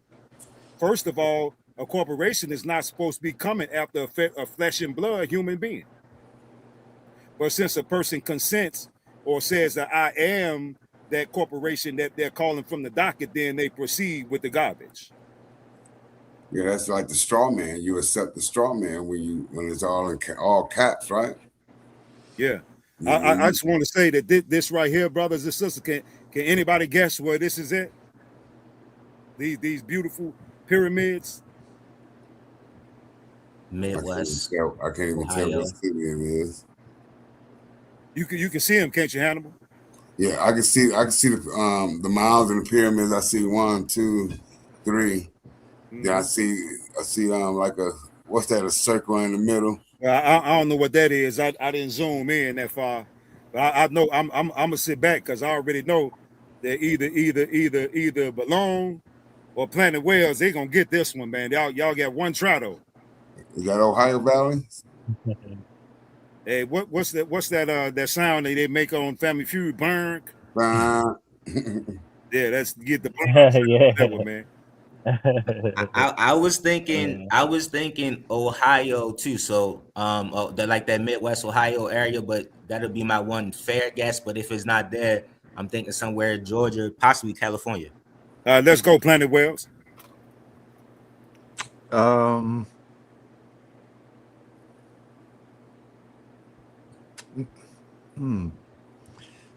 trying to see those houses in the back there. I know what it is. Yeah, those most definitely houses. Mm-hmm. It's houses all around. I think I know what it is now, Horace. All right, well, come on. Somewhere in the Southwest. No, that's New York City. You was close. You was close. But what you say you know where it's at, right, Hannibal? I don't know too. That's some big populations, ain't it? Big population centers at the bottom right. Yeah. North Carolina. Alabama. Yeah, he said West, so it's like that's West. I didn't Oklahoma. Say Oklahoma type. I'm gonna go ahead and get rid of the speculation since ain't nobody said nothing. But you ain't give us no kind of hints. But Planet Wells was the closest one when he said Southwest, where the answer is South Africa. Okay. Oh, South Africa. Oh, okay. Wow. I thought we was talking about this country. He ain't fair, man. He knew he wasn't fair. Planet Wells said the word South, man. I thought somebody was gonna pick up on that. He know we looking at America. I got something for you. It's something that's found in South Africa and South America. It's an animal. Same penguin. It's the same penguin. They migrate from the South Africa to South America every year. Same ones. Mm-hmm. So I see, I can see why it's pyramids there. Yeah, but see, y'all see how the evolution of the pyramids changed once they left Turtle Island. So now, once they reached to Egypt, by the time they reached to Egypt, they built it in the formation of a triangle with a straight point and sides. So that's why I say we never stop building pyramids. Mm. We build them throughout the ages and the aeons over and over. This right here is a prime example of what we're dealing with. But this is literally Johannesburg, and the people, I'm pretty sure, are very unfamiliar with what they are. But they're digging into them too. They have one. I'll pull up that picture here shortly, but they have one of them that they've been digging into for decades, trying to find gold. Right. But you can see they not being excavated though. Yeah. Well, you can see that one isn't being excavated. Yeah, I was about to say same thing. Maybe not that one, but Africa is going through, well, where it was going through way more, just as much denationalization as us, right? From various No, different. absolutely. I'm just saying, from the ones that we look at in America, when we seeing them destroying them, we could see that this one is not. That's all I'm saying. Yeah. This one I'm definitely. gonna pull up this other one. Well, yeah, man, but I mean that's what these people do. They destroy. You know how the Midas man's everything he touches turn to gold. Everything that they touch dies. And that's just One the good point reality. that you're making about it, that I like that you made in the last show as well, is like when we look at, they start talking about things like the Inca stones and them not being real, but there's other evidence of like the configuration of the world being different, right? We know that being very clear. And I think the biggest part of that story where we get caught up on it is that when those things happen, there was dark skin colored people like us all across, all over. But when that configuration switched, what you're speaking to now is that there were dark skinned people on two different areas that had a long standing knowledge of how to mound build. Sure, indeed. Area, it matured and matriculated throughout each of our lands kind of the same way. And I'm only doubling down what you said, but I'm doubling down on it to say that, like, you fast forward now to 2025, we argue between each other, Africans and Americans, about heritage, where we come from, what's the first one, what's the right one. And at the end of the day, when we get into this story, that's the connection of where we were and where we started. Correct. Yeah. Well, see, like that AI video where the sister asked, where did they come from? So the answer was the Caucasus Mountains, but they didn't just come out of the Caucasus Mountains. They had to get there first. So AI never answered that particular question in its entirety. Where did they come from before they got into the Caucasus Mountains? Well, we do understand, according to the NOI, that they were forced to walk barefooted over the Sahara Desert for causing trouble amongst the righteous people and forced into those mountains. So where did they come from initially?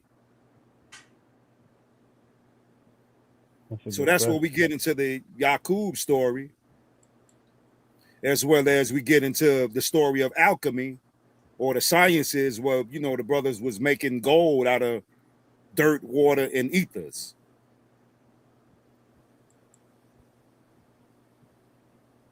Yeah, but that's it's one of the pyramids that, man. Y'all see what's going on, man. Where is it? Johannesburg. Yeah. But it's beautiful to know that us being from here, that we're from the land that was associated with Atlantis, or what they call the sacred land of the West, or the home of the original grids that were used by the masters. So that says a lot, regardless of who wants to accept our place here on what we call Turtle Island or Tamari. But yeah, man, this was the place of the original grids. So everything started here, and then it just migrated to the west. Because think, why would your enemy tell you all life started from Africa if all life started in Africa, if all life really started in Africa? My only thing is this, and here go Ori, because Ori is a huge Afrocentrist, like a friend of mine who he and I just can't conversate, because when I mention that no one can prove we are not from here. I'm gonna give a key, And and I hope that what's my Morris brother name with the black fez? Noble Drew. No, he be on YouTube sometimes, sort of stocky brother. He be on there with Rod Hayes and them. But check this out. yeah, I forget his name. Yeah. In the Circle 7, the teachings of Noble Drew Ali brought forth, it said that Jesus, when he was here, that he went to India, Africa, and Europe to teach. Europe? Say to India, Africa, and Europe. So you mean to tell me that why you never made it to America to teach anything? That's because he came from here. He came from here and he went to those lands to teach. Because once you go, when you in India, Africa, and Europe, you pretty much done scaled the whole continent over there. That's everything in this entirety. Because remember, Africa and Europe is really Asia. All of that is considered Asia once upon a time. So that's why over here is never mentioned, because if you think about it clearly, that's why it's not mentioned over here. Nothing's ever mentioned over here. Everything's always mentioned over there. So due to the fact that we're dealing with a dyslexic people, we know that they're going to teach in a dyslexic manner, and hope that we keep our energies pointed in a dyslexic manner as well, so we won't connect with the vibrations beneath our feet. But that story originally came from over here and migrated there. And so shout out to the Honorable Prophet Noble Drew Ali for bringing that information, for us to figure out. Ori Shabazz, we've just put the link in the chat in case you want to come on. I see you making some comments, but I ain't really paying them no mind. This is a new year, and I promised myself I would not be sidetracked by distractions from anybody. French Wee Wee says she don't believe that narrative. Which narrative is that? I don't know. Whether it is for spiritual or physical reasons, they have always tried to delete you, Big Ma baby. Sure indeed. Darlene, I believe that too. Indian mama. Or go to Africa. Yeah, go to Africa.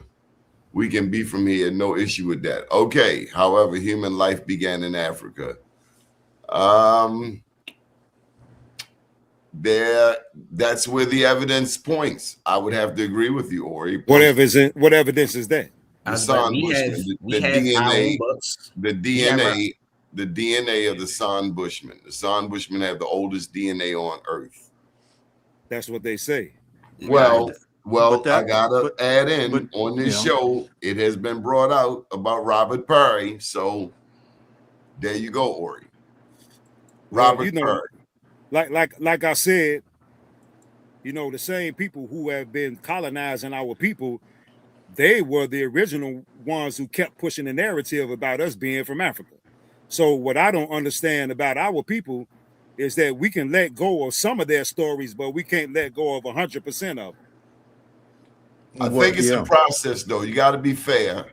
It's a process. And especially, when we consider some people listening to the show in the 80s and they're learning this stuff. And that's like, it's heavy stuff, so it's a process.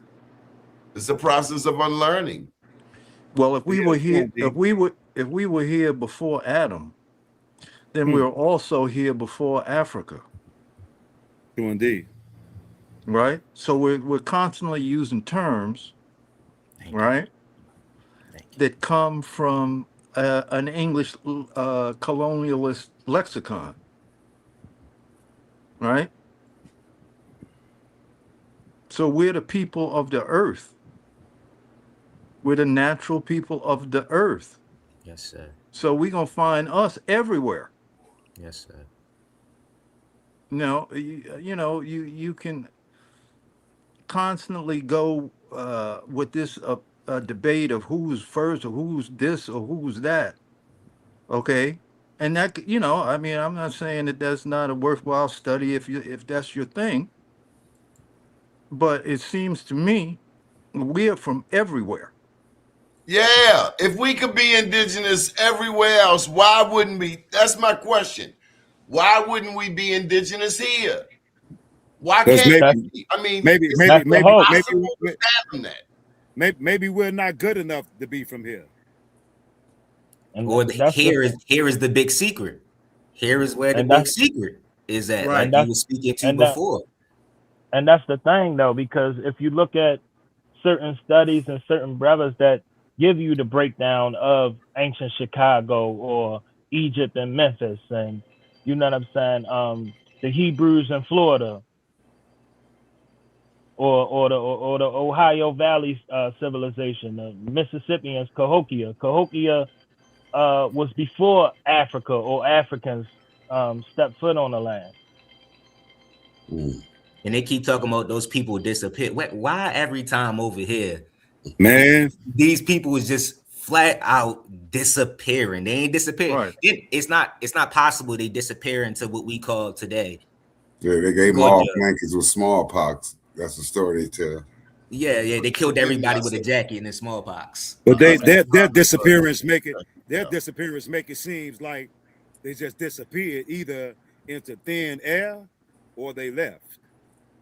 Well, when you look at these structures, when you see the magnitude of the structures, clearly there were millions of people here, True indeed.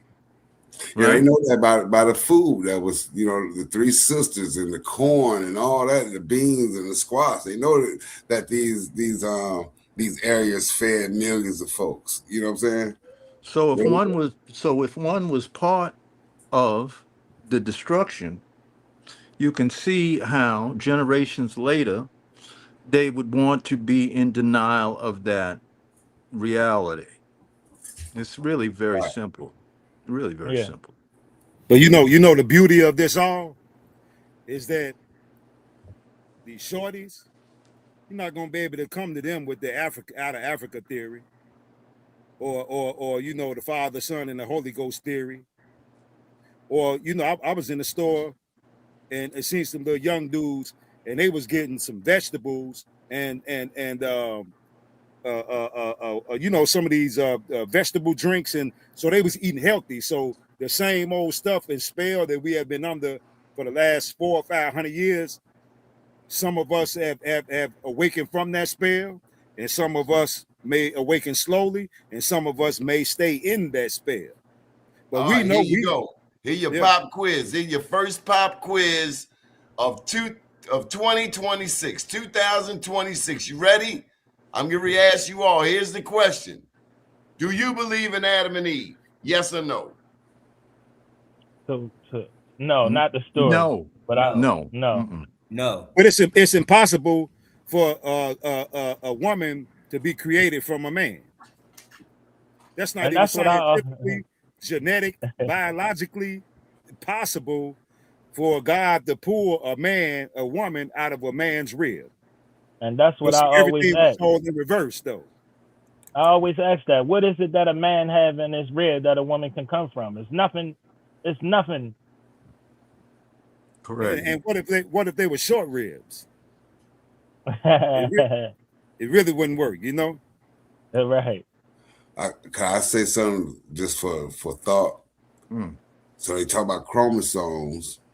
The male we are man and woman. True indeed.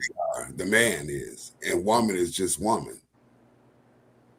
So we got an X and a Y chromosome. We get one from our father and one from our mother. The women only gets the X from our mother. We can't get the women our Y. They just get our mother's X chromosome from us. She get her mother's and our mother's X. That's genetically sound. So in absolutely genetic terms, the man is man and woman. Well, Doing damn it, D, how do y'all 50-50. think it started? Just get to the point. How do you think it I'm went? saying that it was an atom. That everything is made of atoms and electrons. Who was the first man I'ma and just woman? call bull crap. I'ma just call bull crap. I said it on here before, and I'm gonna continue to make sure I say it every time I see you black, beautiful men, that we the original man. And our woman is the original woman, and we have no birthday. We've always been Correct. here. We always gonna be Correct. here. And it is our responsibility to govern the land. They have a creation story, and Brother Horace went down Right. that line. They're Right. projecting their own issues onto a people that've always been here. Doing Their D. creation Now, story is now, not ours. now, when a woman is pregnant, and everybody says, "Well, I wonder if it's going to be a boy or a girl," right? Mm-hmm. Okay. Well, that information comes later, right? Doing Yes, D. sir. Okay. So, what were you before you were male or female? And I posit that is what's been here forever and will always be here forever. Wow. Okay. So the birth date relates to the body, but you're going to leave that here in the soil at some point in time, right? But you're not the body. You're in the body temporarily. Face it, as Minister Malone just said, we've been here forever, Forever. right? Because we are ultimately the consciousness that acts out in whatever form nature designates that we should be, male, female, whatever, right? But that comes later. Remember that. The woman gets pregnant, they say, "Oh, well, I wonder if it's going to be a boy, or I wonder if it's going to be a girl." All right? That comes later. What were you before that? You put your mind in these vices, right? Because you're taught on a very, very low level. So when we're talking about the origin stories and this, that, and the other, and we go back to Darwin, well, what makes you think Darwin had a clue of what he's talking about? Why do you just blindly accept that? Once again, it's always going to come back to who are you? You have a dream. You're in the dream, right? You're running down, you're being chased by a dog or whatever, right? Well, you see yourself in the dream running from the dog. Well, who's looking at the dream? Doing D. So you gotta, these are the questions you gotta ask yourself. I, In the dark. I want to read y'all something out of the Egyptian book of the dead that are coming forth by day.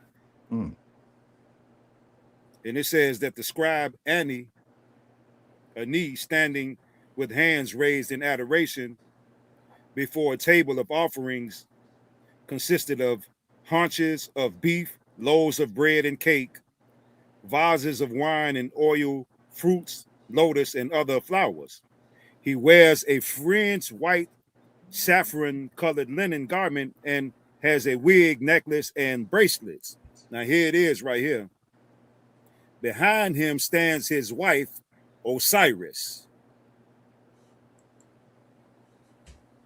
the lady of the house, the lady of the choir of Amun, Tahuti, similarly robed and holding a sistrum and a branch in her right hand and a manat in her left hand.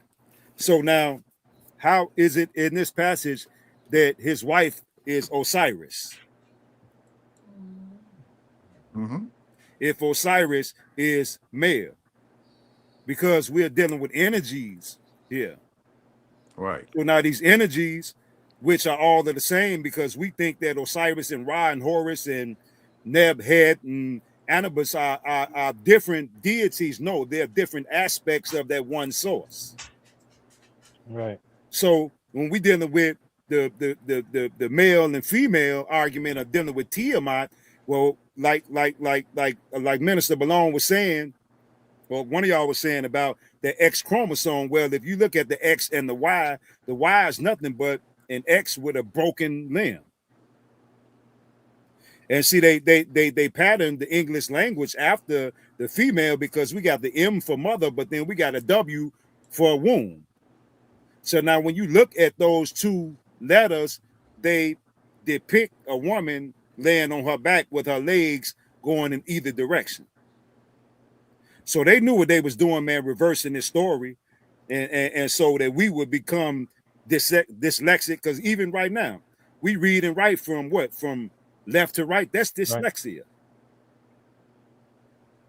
In this country, we do. In the East, they go from right to left.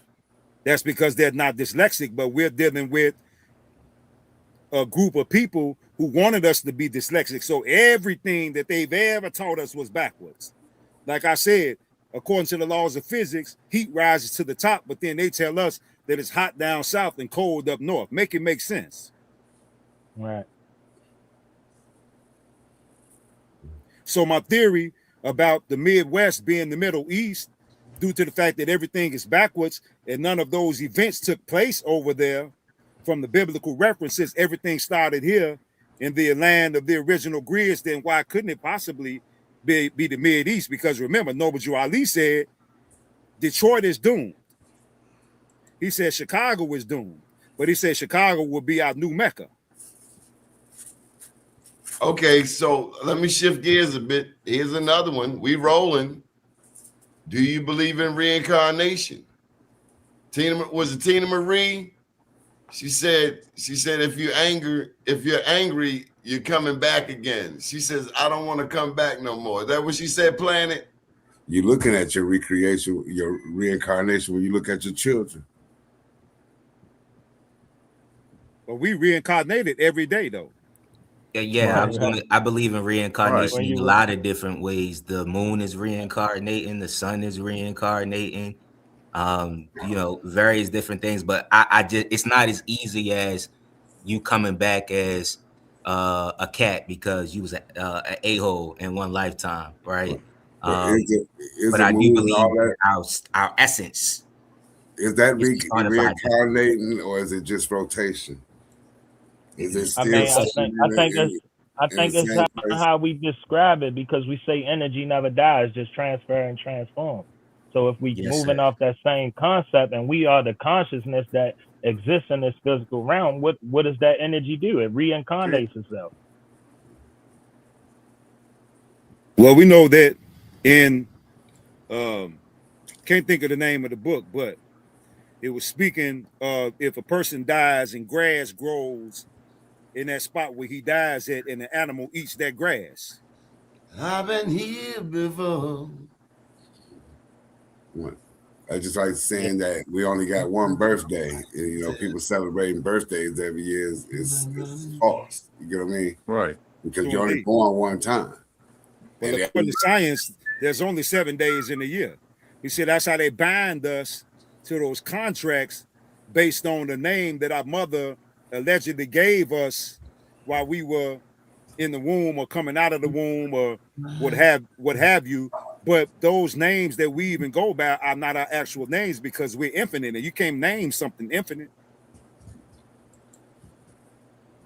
Right. I do believe somebody made in the comments that that's why you got to know your genealogy, because I think that is a progression with the family. Yeah. But you might keep coming back in the same groups of people over and over again, or however, the same energy. But I do believe that part of you or your you coming back again is your children, or I do believe that part. Yeah, well, that dioribonucleic acid is a powerful thing, but some of those bodies that the spirit comes down into you know what I'm saying, may not even be a spirit that's in alignment with your spirit. Only through the DNA is that link possible.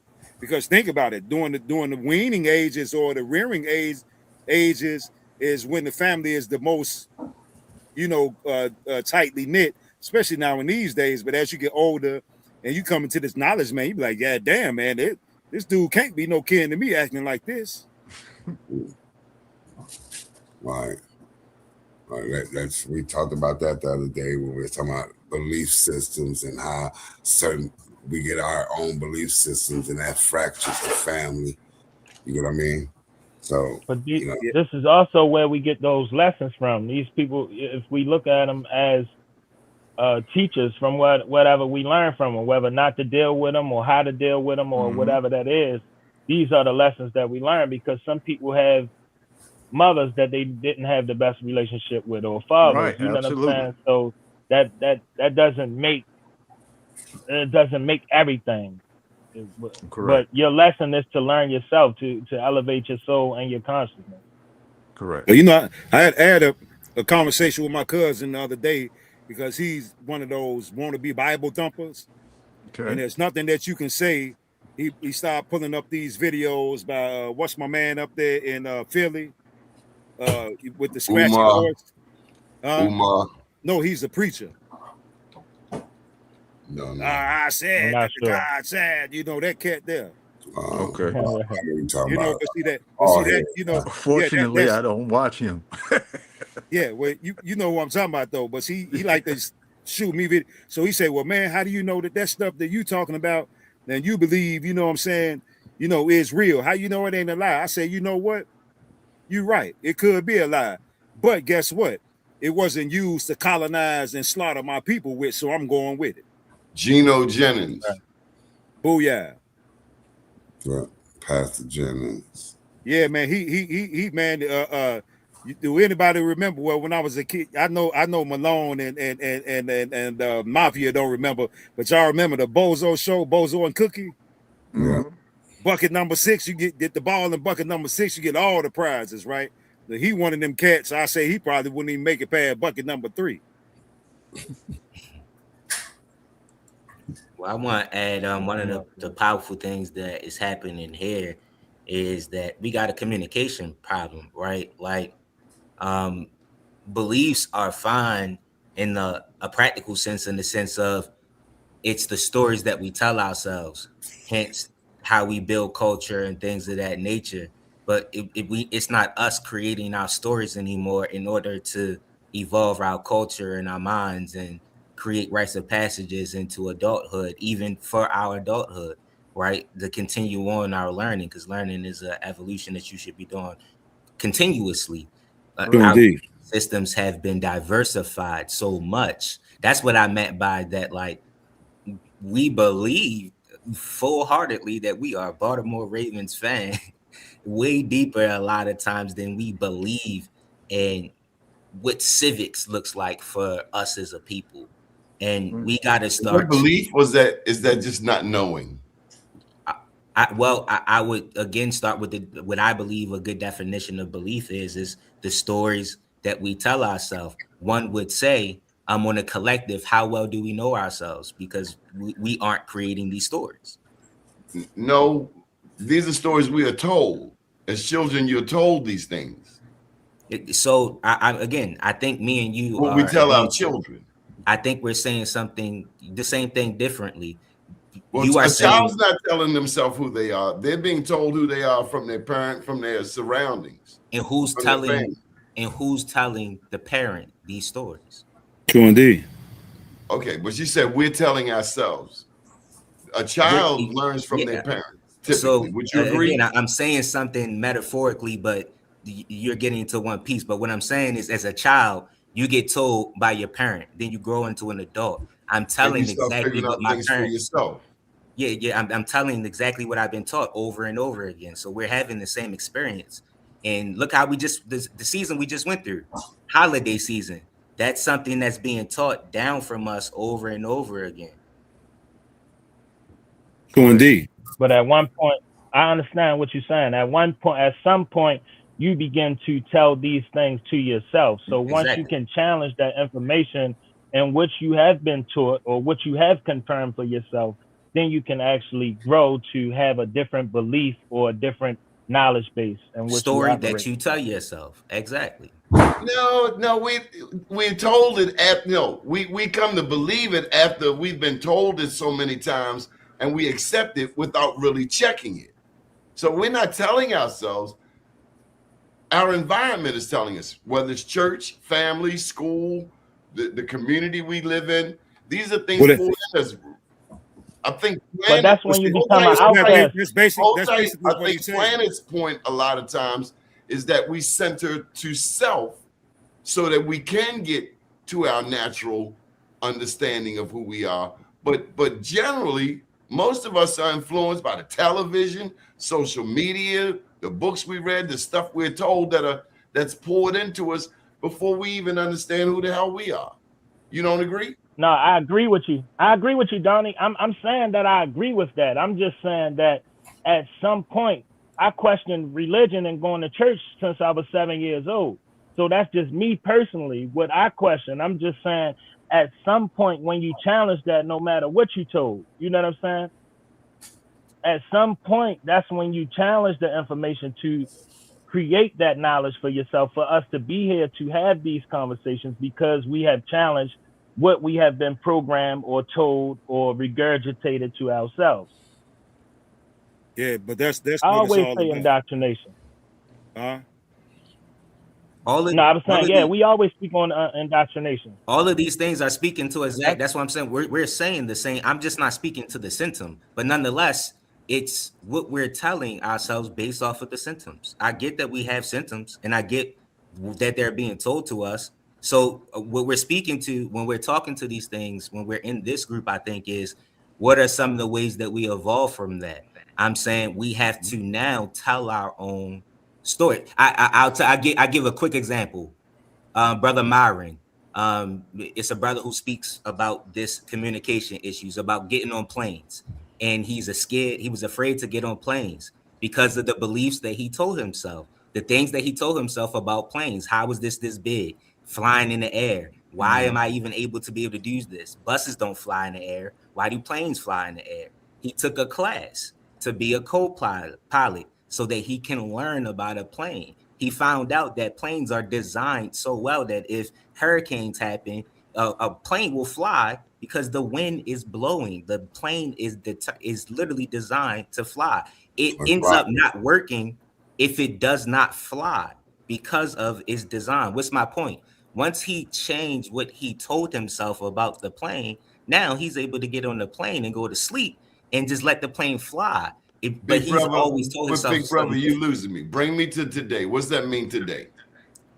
So with everything that you just said today was we're being told this, and it creates anxiety. It creates fear. What I'm saying is we need to I change didn't the say story. that. I didn't say it creates anxiety or fear. You know you didn't. What you said, I'm telling you, creates that. What you said was it's being told to us. I'm saying because it's being told to us is what it tells ourselves, and You we know, have to and keep that let me cycle. go ahead, bro. Go ahead. I didn't mean to cut y'all, brother. Go ahead. No, I'm done. All I said was we have continued that cycle. You're speaking to the symptom of it. Yeah. I'm saying we have to change the story because of the symptom. Well, see, I wanna piggyback off of what he just said, because somebody just put in the comment that they have had spiritual experiences. That's how they know that the scriptures are real. You see how they make their spiritual connection to the scriptures? What the yeah. scriptures have to do with your spiritual experience? Because of what you were told Because of what you were told and what you're telling Right. yourself. and what you're telling yourself all So in are the you same saying show. that a person who had a spiritual experience, their connection to the scriptures is not real? No, what I'm saying No. is that based on what they have been told about the scriptures, every time something happens, anybody ever heard of the story about the guy who goes and he buys a car for $150? Mm-mm. Piece of junk, sell it. So the next day you got a job interview, dressed up real nice, say, come on, Man, come on, I get this interview there. So he started to crank the cop. He won't start. He said, come on, God, I need this job. Yeah, come on, Jesus, I need this job. But cop still wouldn't start. Come on, God, cop still wouldn't start. So when at the final, you say he wouldn't start, he said, man, you know, there ain't nothing but the devil. Mm-hmm. See? So now he associated all of those things with God and the devil because he paid $150 for a piece of junk. So our experiences and what we have been taught tell us, hey, associate your experiences with these scriptures, and then you can say that they're facts based on your experience. I gotta push back on that. Our parents taught us spirituality, praying, the scriptures, and all of that. But damn it, if grandma ain't teach your ass common sense. Why can't two things exist at the same time? I ain't saying they don't, but grandma taught you common sense.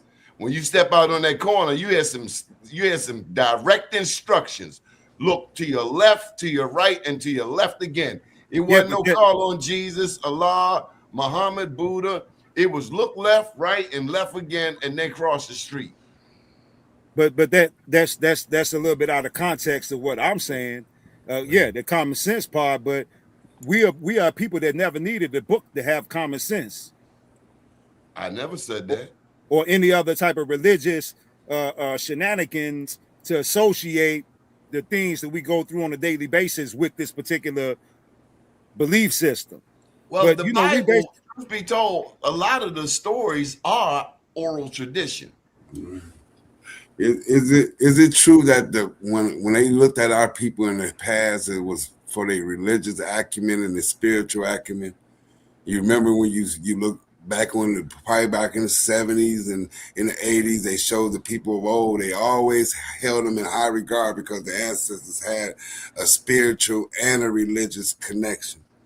You know, so I'm believing that is both needed. You know, I think that teach their own. You know, if you feel that it's not something that works for you, have it that way. But I believe that somebody shouldn't rain on somebody else's parade that to believe it's so, because our ancestors, a lot of them believed that it was so.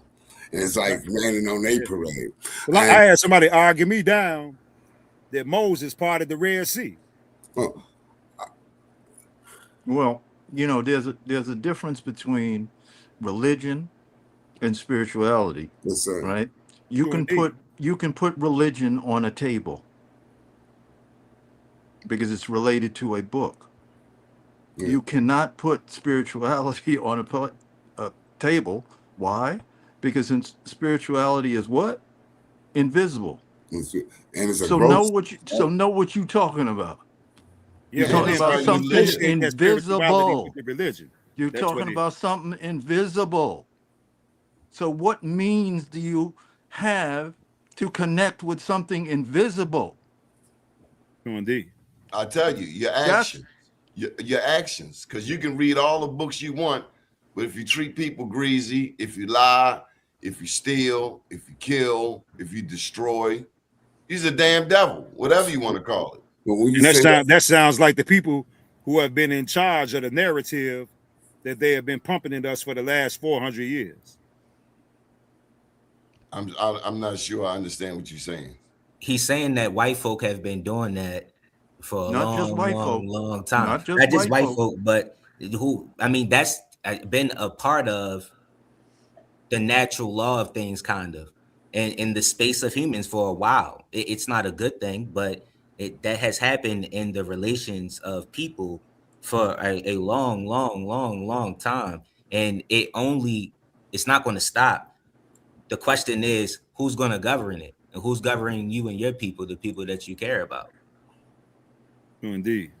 And I want to bring us back to what we started this conversation about, because the brother just made a good point that, again, that narrative isn't told because of the stories that we tell ourselves and the people who create the stories. They have created coverage for themselves. So again, I'm not saying my grandmother didn't teach me common sense. I think that's separate from saying my grandmother has been taught a lot of things that is not a part of our culture that has been passed down. And it's not her fault. That's a separate conversation. However, we have taken on a lot of these things if we start creating our own stories, then our kids would be able to look at whatever we want them to look at, however we choose, because we have created the story. But aren't we creating the story now? We've been Yes. creating stories, big brother. You do know we write books, right? No, I'm just saying it. I'm just being facetious of how I'm saying it is. I'm saying it that we are consciously and unconsciously creating the story. Look at the culture, or look at the food ways, the music especially is one of the biggest things. That's one of our biggest hindrances. You get what I mean? This is where I spoke to the diversity of what we all come to agreement. Where do we come to agreement, right? We have a lot of stuff. We have everything going on. We have the most degrees. We are some of the smartest people. We have some of the most businesses. We have everything. It's not a evaluation to say that we are a lacking people. We've never been an experience of a lack. What I'm speaking to is because of they have now fed into that. That's the new thing. It's not government, and what their thing is nowadays is not about taking away your sovereignty. They have given you so many choices that now they just want to direct your energy to things. They want you to buy what they want you to buy when they want you to buy it. They want you to watch what they want you to, not even what they want you to watch. Watch what you want to watch, but make sure you're watching something. Right. Right. Make That's sure right. you're distracted by That's right. something. That's the new game. So all this choice, all this diversity, it's out there and we have it, but we gotta kind of condense it. Not to say that we are going to do all the same things, but where can we agree so that we cannot, continue to be taken out in the various different ways, as either as a whole or as small parts of the whole. Well, that's where. go ahead, Mafia. No, I was saying I think that's where we come into alignment when we talking about the social groups, like Minister Balone and them. They have a governing body. You know what I'm saying? We have certain businesses that align with certain beliefs and knowledge bases as far as in agriculture or herbalism, these different type of things. So the small groups are already organized, and we just not a conglomerate or a confederation as we looking to see from our people, because we are so divided from so many options and choices that we have. So things like, coming together over spirituality, but the Bible is not welcome, or having that understanding of what was extracted from spirituality to put place into the Bible to give these people a different understanding or uplifting their knowledge base as far as in what is in that, or the things that we hold close to us for our belief system or our moral purposes, our things of that sort.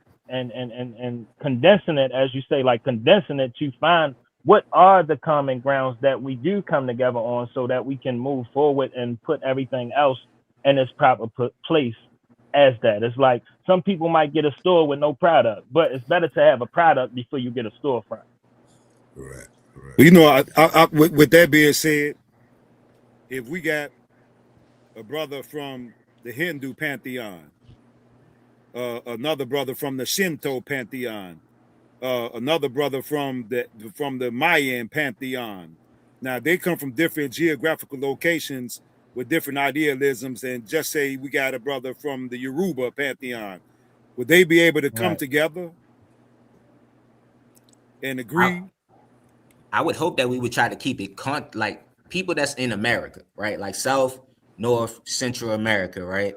Even if we kept it focused there, but then even if we kept it more hyper local, to kind of build off of what Mafia was saying, was instead of having us build around the Muslims versus the Christians versus the Moors, we all got to eat. So we got a group of agriculture, right? And the Moors, then the Christians, then the Muslims come to the table about resources and policy around agriculture. You see what I'm saying? For people that looks like us, not based off of, and now our differences can come to the table as strength. The Muslims may do something different than the Christians that may be able to make a commonality for us all to be able to eat better. And I mean that in the sense of the Muslims don't have to change how they eat for that to happen, right? We're getting insight on the Muslims in their practices. We're getting insight on the Christians in their actual practices. I'll leave this one and just pass it to somebody else. Think about the areas where we disagree at. We don't even have our own true platforms where those are protected and they're ours. We're still doing them on like YouTube, and it's just business minded to think that we can create a YouTube and do it there. But why don't we have a place where the Muslims, the Christians, all these Black indigenous people come together and debate these things if that's what we want to do? Instead, Mr. Balone, I'm confused at where we're going. It's 2026, brand new year. Give me a couple of points. What are you suggesting? I felt like the dialogue of the conversation was going in reference to what can we do together collectively, and what are the specific areas. One area I said was agriculture. Another area can be health. Another area can be arts and culture. Another area can be birth. Now you do know that we do have groups of melanated people working in those areas already, right? All over the country. I think so. You do know that, right? We keep going back to that. We already have said that we are doing these things, but we have a plethora of too many options and no commonality. Says who? Well, no. What he's what he's saying is that although we do have these particular groups in small pockets, we don't have because that's not necessarily so. You got national organizations. You got Black chambers of commerce in most major cities. Those chambers of commerce still exist within the same system, and they all have different things that they believe in, different policies they all exist? That they fighting for. Can't we all exist? I'm not. They already do exist. That's missing the context. He said outside of the system. I'm gonna give you a specific point. The NAACP right now is supposed to advocate. And I'm not saying I'm the biggest champion of the current NAACP. But see, we can't get too hyper specific. I can say my beliefs. Yeah, no, I agree. But I'm sticking to your point versus your belief. I'm saying we do have national organizations. Yes, sir. So the National NAACP is a Black organization that has its own specific policies that is not specific to what we all want. It's specific to what that organization wants. And all the other organizations have specific bylaws specific to what they want. Not specific to Black people. How do you know what I want? How do you know I don't want that? Exactly. How do you know that I don't want that? That's okay. I don't. So the context of what you was asking me about the dialogue of where we were going was we were discussing how we can find possible commonality. Right. So do you want to put like an event or a contact information? I mean, what is the action step? This is a brand new year, day one. What's your action step? Do you want people to contact you, call you, go to your website? What specifically do you want to do? Because we 2 minutes. I didn't think this was about me. 2 hours and 12 minutes in, and we usually try to cap it at 2 hours. I just wanted to get somewhere with this dialogue. My answer to that question would be tune in here Sunday, Tuesdays, and Thursdays to listen to the Indigenous series, to listen to these great resourceful brothers and find great ways to make this happen. Okay. I'd like to share a prayer as we start this new day. And then I'm going to pass the ball to Hannibal, then to Horace. I pray for all of us. I pray for myself. I pray that this year will be peaceful, will be one of action, one of learning, one of kindness, one of being prepared, even down to having to protect ourselves, our families, our homes, our communities. I pray for our leaders that they will find some other way besides pushing a mutually assured destruction button where we all go to smithereens. I pray for each and every one of you, your families, our viewers, all of the people in the chat, whatever your situation is, health situations, may we start to get smarter and go to Ballone's Market on Thursday, Friday, Saturdays at the Avenue Market, get more fresh fruits into our diet, more asparagus, more Brussels sprouts, more cabbage, more string beans, more collard greens, more kale, more carrots, more corn, fresh corn on the cob, especially that sweet Maryland corn, more water. I'm guilty.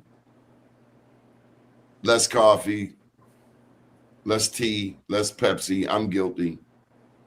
Less liquor. I'm not guilty.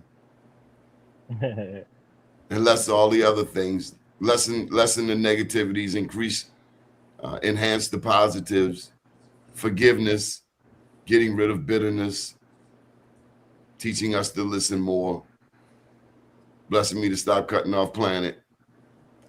You didn't mention smoothies. Oh, and more smoothies. $5 smoothies. In our Creator's name, amen. Ashe. I believe tonight we had an awesome conversation. Someone said that we was all over the place, but our problems is all over the place. I think that it's advantageous for us to take the good in a lot of situations, and for us to be skeptics of things, and ask the proper questions, and then go along with what we decide best. I think that that's the true power and true self-determination, when you can make your own decisions with the information you have yourself, instead of listening to someone else and their opinions. So I think that we had a good conversation tonight. I really agree with you, Minister Balone, tonight about how it looks in self-determination and making steps and making these connections. So I am my rebuttal or my statement that right there. Nice conversation, fellas. I mean, I agree with you, brothers, and with my time to share, I want to resurrect the Red Sticks. Yes, sir. I want to resurrect the Apaches. Yes, sir. I want to resurrect the Tomahawks. Yes, sir. I want to resurrect the Sioux. Yes, sir. I want to resurrect the Illini. Yes, sir. And their spirits that vibrate on the land beneath our feet. Yes, sir. And I want to, send the blessings out, to the people, who are searching, because we've been under, the foot of this oppressor for too long. And if nothing changes, then what is going to be the future for, those who we leave behind on the planet? So I trust that me and Mafia, we came up with that instead of using the word pray or believe. We trust that they will stop destroying our pyramids and we would get everything back from these destroyers that they have been on our land for far too long, telling us what to do in our own house. Your time is up. The gig is up. We know who you are. You know who you are. Get the F off Turtle Island. You ain't got to go back to Europe. Hey, you ain't even got to go back to the Caucasus Mountains, but you got to get the hell out of here. Ashe. Well, one of my... You want to go, Mafia? Or? No, it's on you, Planet. I was just agreeing. Okay. Oh, okay. Well, one major thing has already been discussed by Donnie, not interrupting me. I mean that.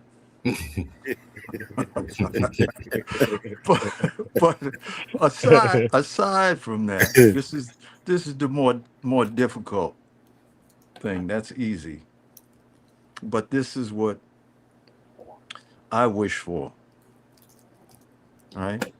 Now, whether you're broke down,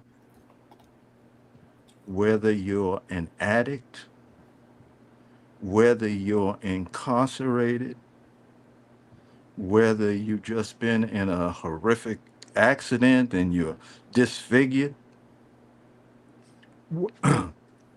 whether you're scared, whether you're exuberantly happy, okay, this is what is no and accept. I'll say that. Accept. What this is hard now. This is hard. Accept the beauty that you are. That's hard now. That's hard. Especially, when you broke down or not broke down. The mind doesn't want to go there. But accept the beauty that you are. Okay? It's almost impossible in this day and age for many of us to see that beauty. But I'm telling you, all of the rest of the shit is bullshit. Okay? You you were created from, okay, that which is. It decided for you to experience this. That in itself is extreme, extreme, extreme beauty. Okay? So my wish, prayer, whatever, is that you know you're beautiful.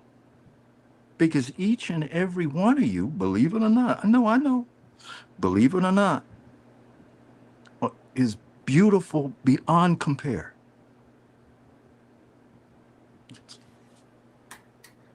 Yeah. Yes, sir.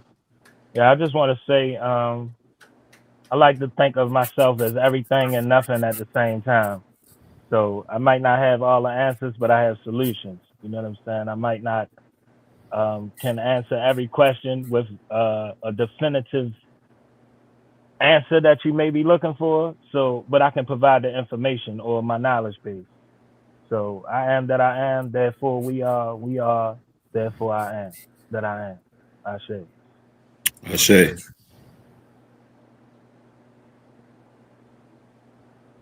Is that everybody? Yeah, Yes, that's sir. Mr. I think Malone it's about time for with a bowl? Planet to enlighten us with the bowl. I think, man, that the panel man been wanting us to be quiet a long time ago, and for Planet to hit that bowl, man. Yes, sir. Everybody been waiting on that T22 on bowl. the timer.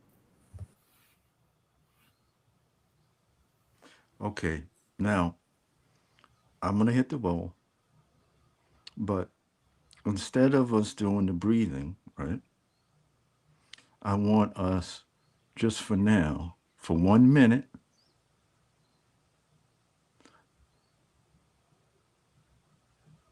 to bring the bowl in without the bowl. And, so a minute of real deep silence, and, then I'll hit the bowl.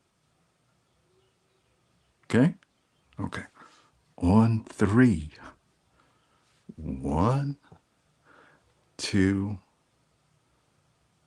3.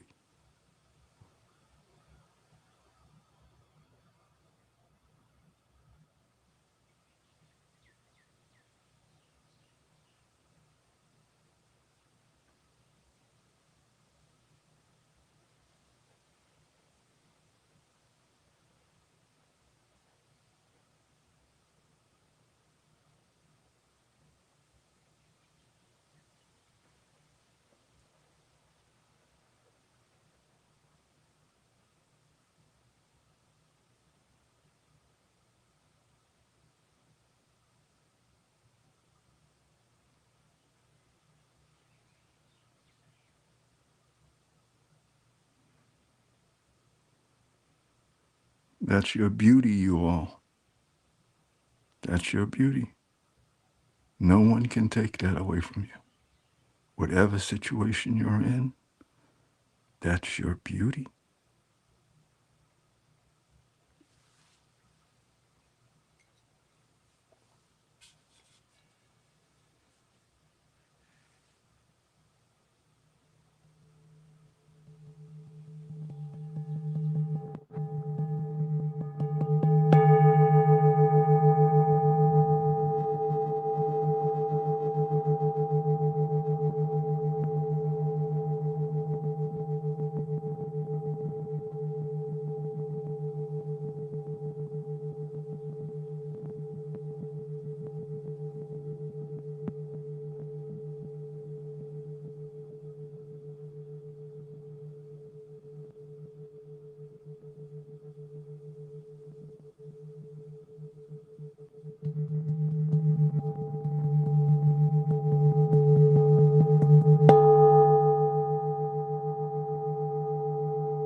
Shay.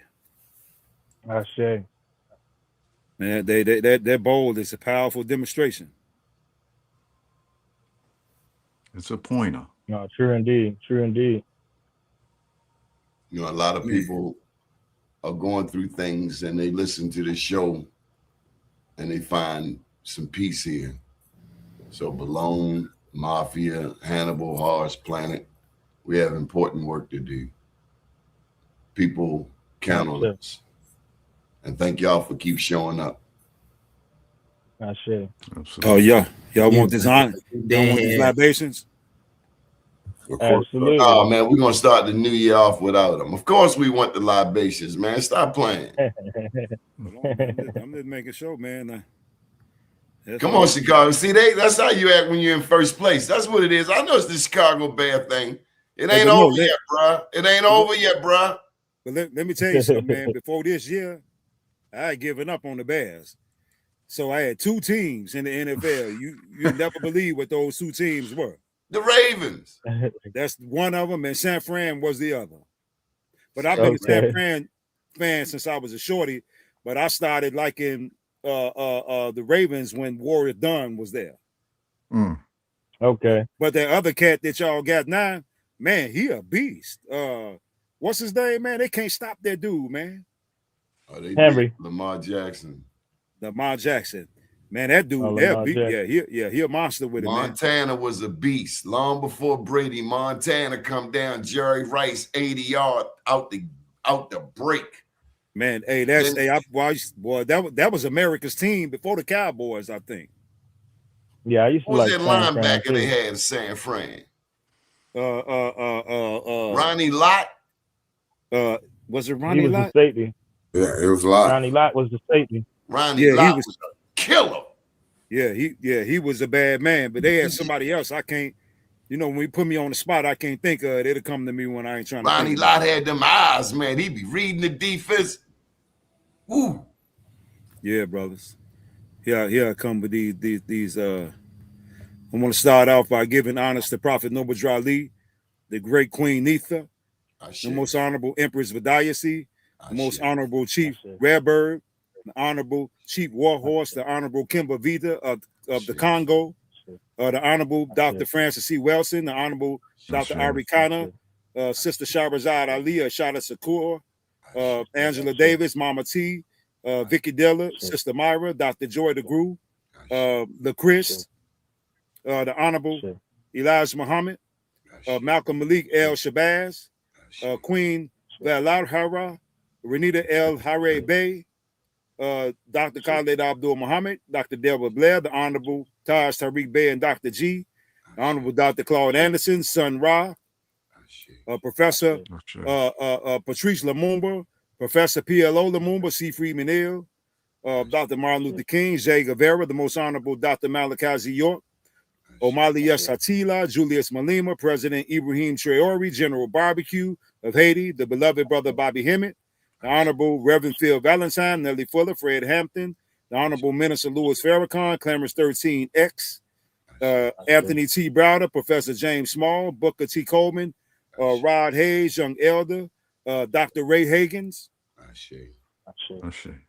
Steve Coakley, Billy Carson, 19 Keys, Dane Calloway, Karimio Ahua, Rizza Islam, the legendary Talk Pats, my man over at Taylor House Publishing, Dr. Sebi, Layla Howe Africa, Yaki Awakening, King Randall, Rashad Jamal, honorable brother Donnie Glover for providing us with this platform for us to reach our people. The Honorable Planet Wells with spiritual guidance during these troublesome times. The Honorable beloved brother Hannibal James for his wisdom on genealogy and so forth.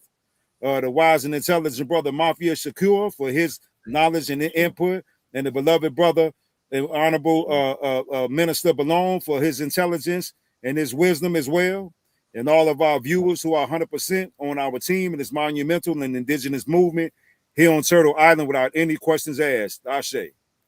Horse Leader 4. Appreciate it. Horse Leader 4. Appreciate that. I Appreciate that.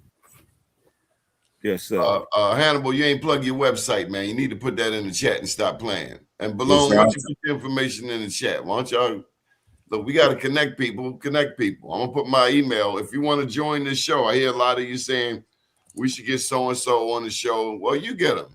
Shucks, you want to come on the show? Hook us up. And shout out to the chat, DJ ZPE, Big Mama Baby. You know what I'm saying?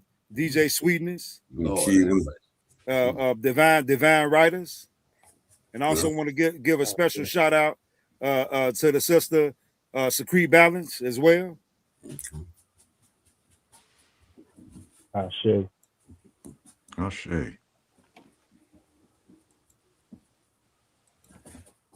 Awesome show, guys. Awesome show. Yeah, great build with the guys. Great build. Excellent. Yes, sir. I appreciate Black Thought, man. It's good to hear from all of y'all, man. No matter what side we end up on, and I appreciate it. Space for Black Thought, man. So great show, brothers. Speaking of Black Thought, shout out to Black Thought and Kendrick Lamar. Yes, sir. Absolutely. Yeah, there you go. All right, we're going out on Old Boy song. That's what they want to hear is from Sweetness. You want to wish anybody Happy New Year, Brother Hoss? Why again?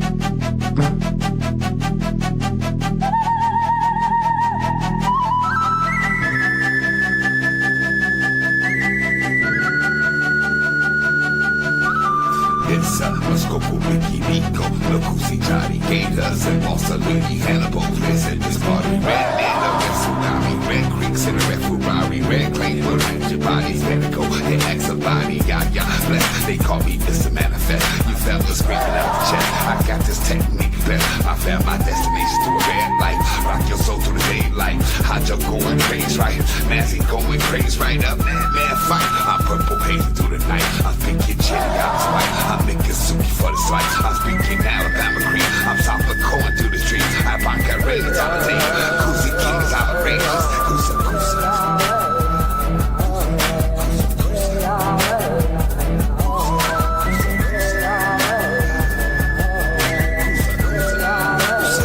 I'm talking, they call me Nico Tussanouki. Punk a flame like a dude. In the field, such a core. And I got some fun.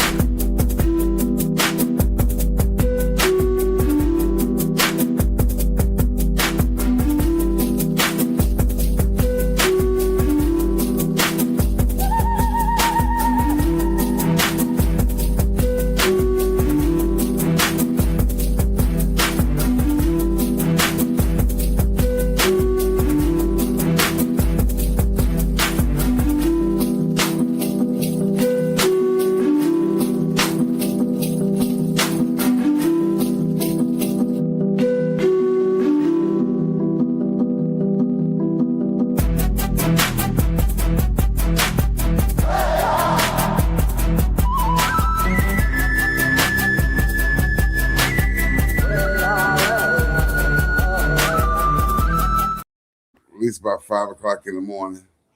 Okay.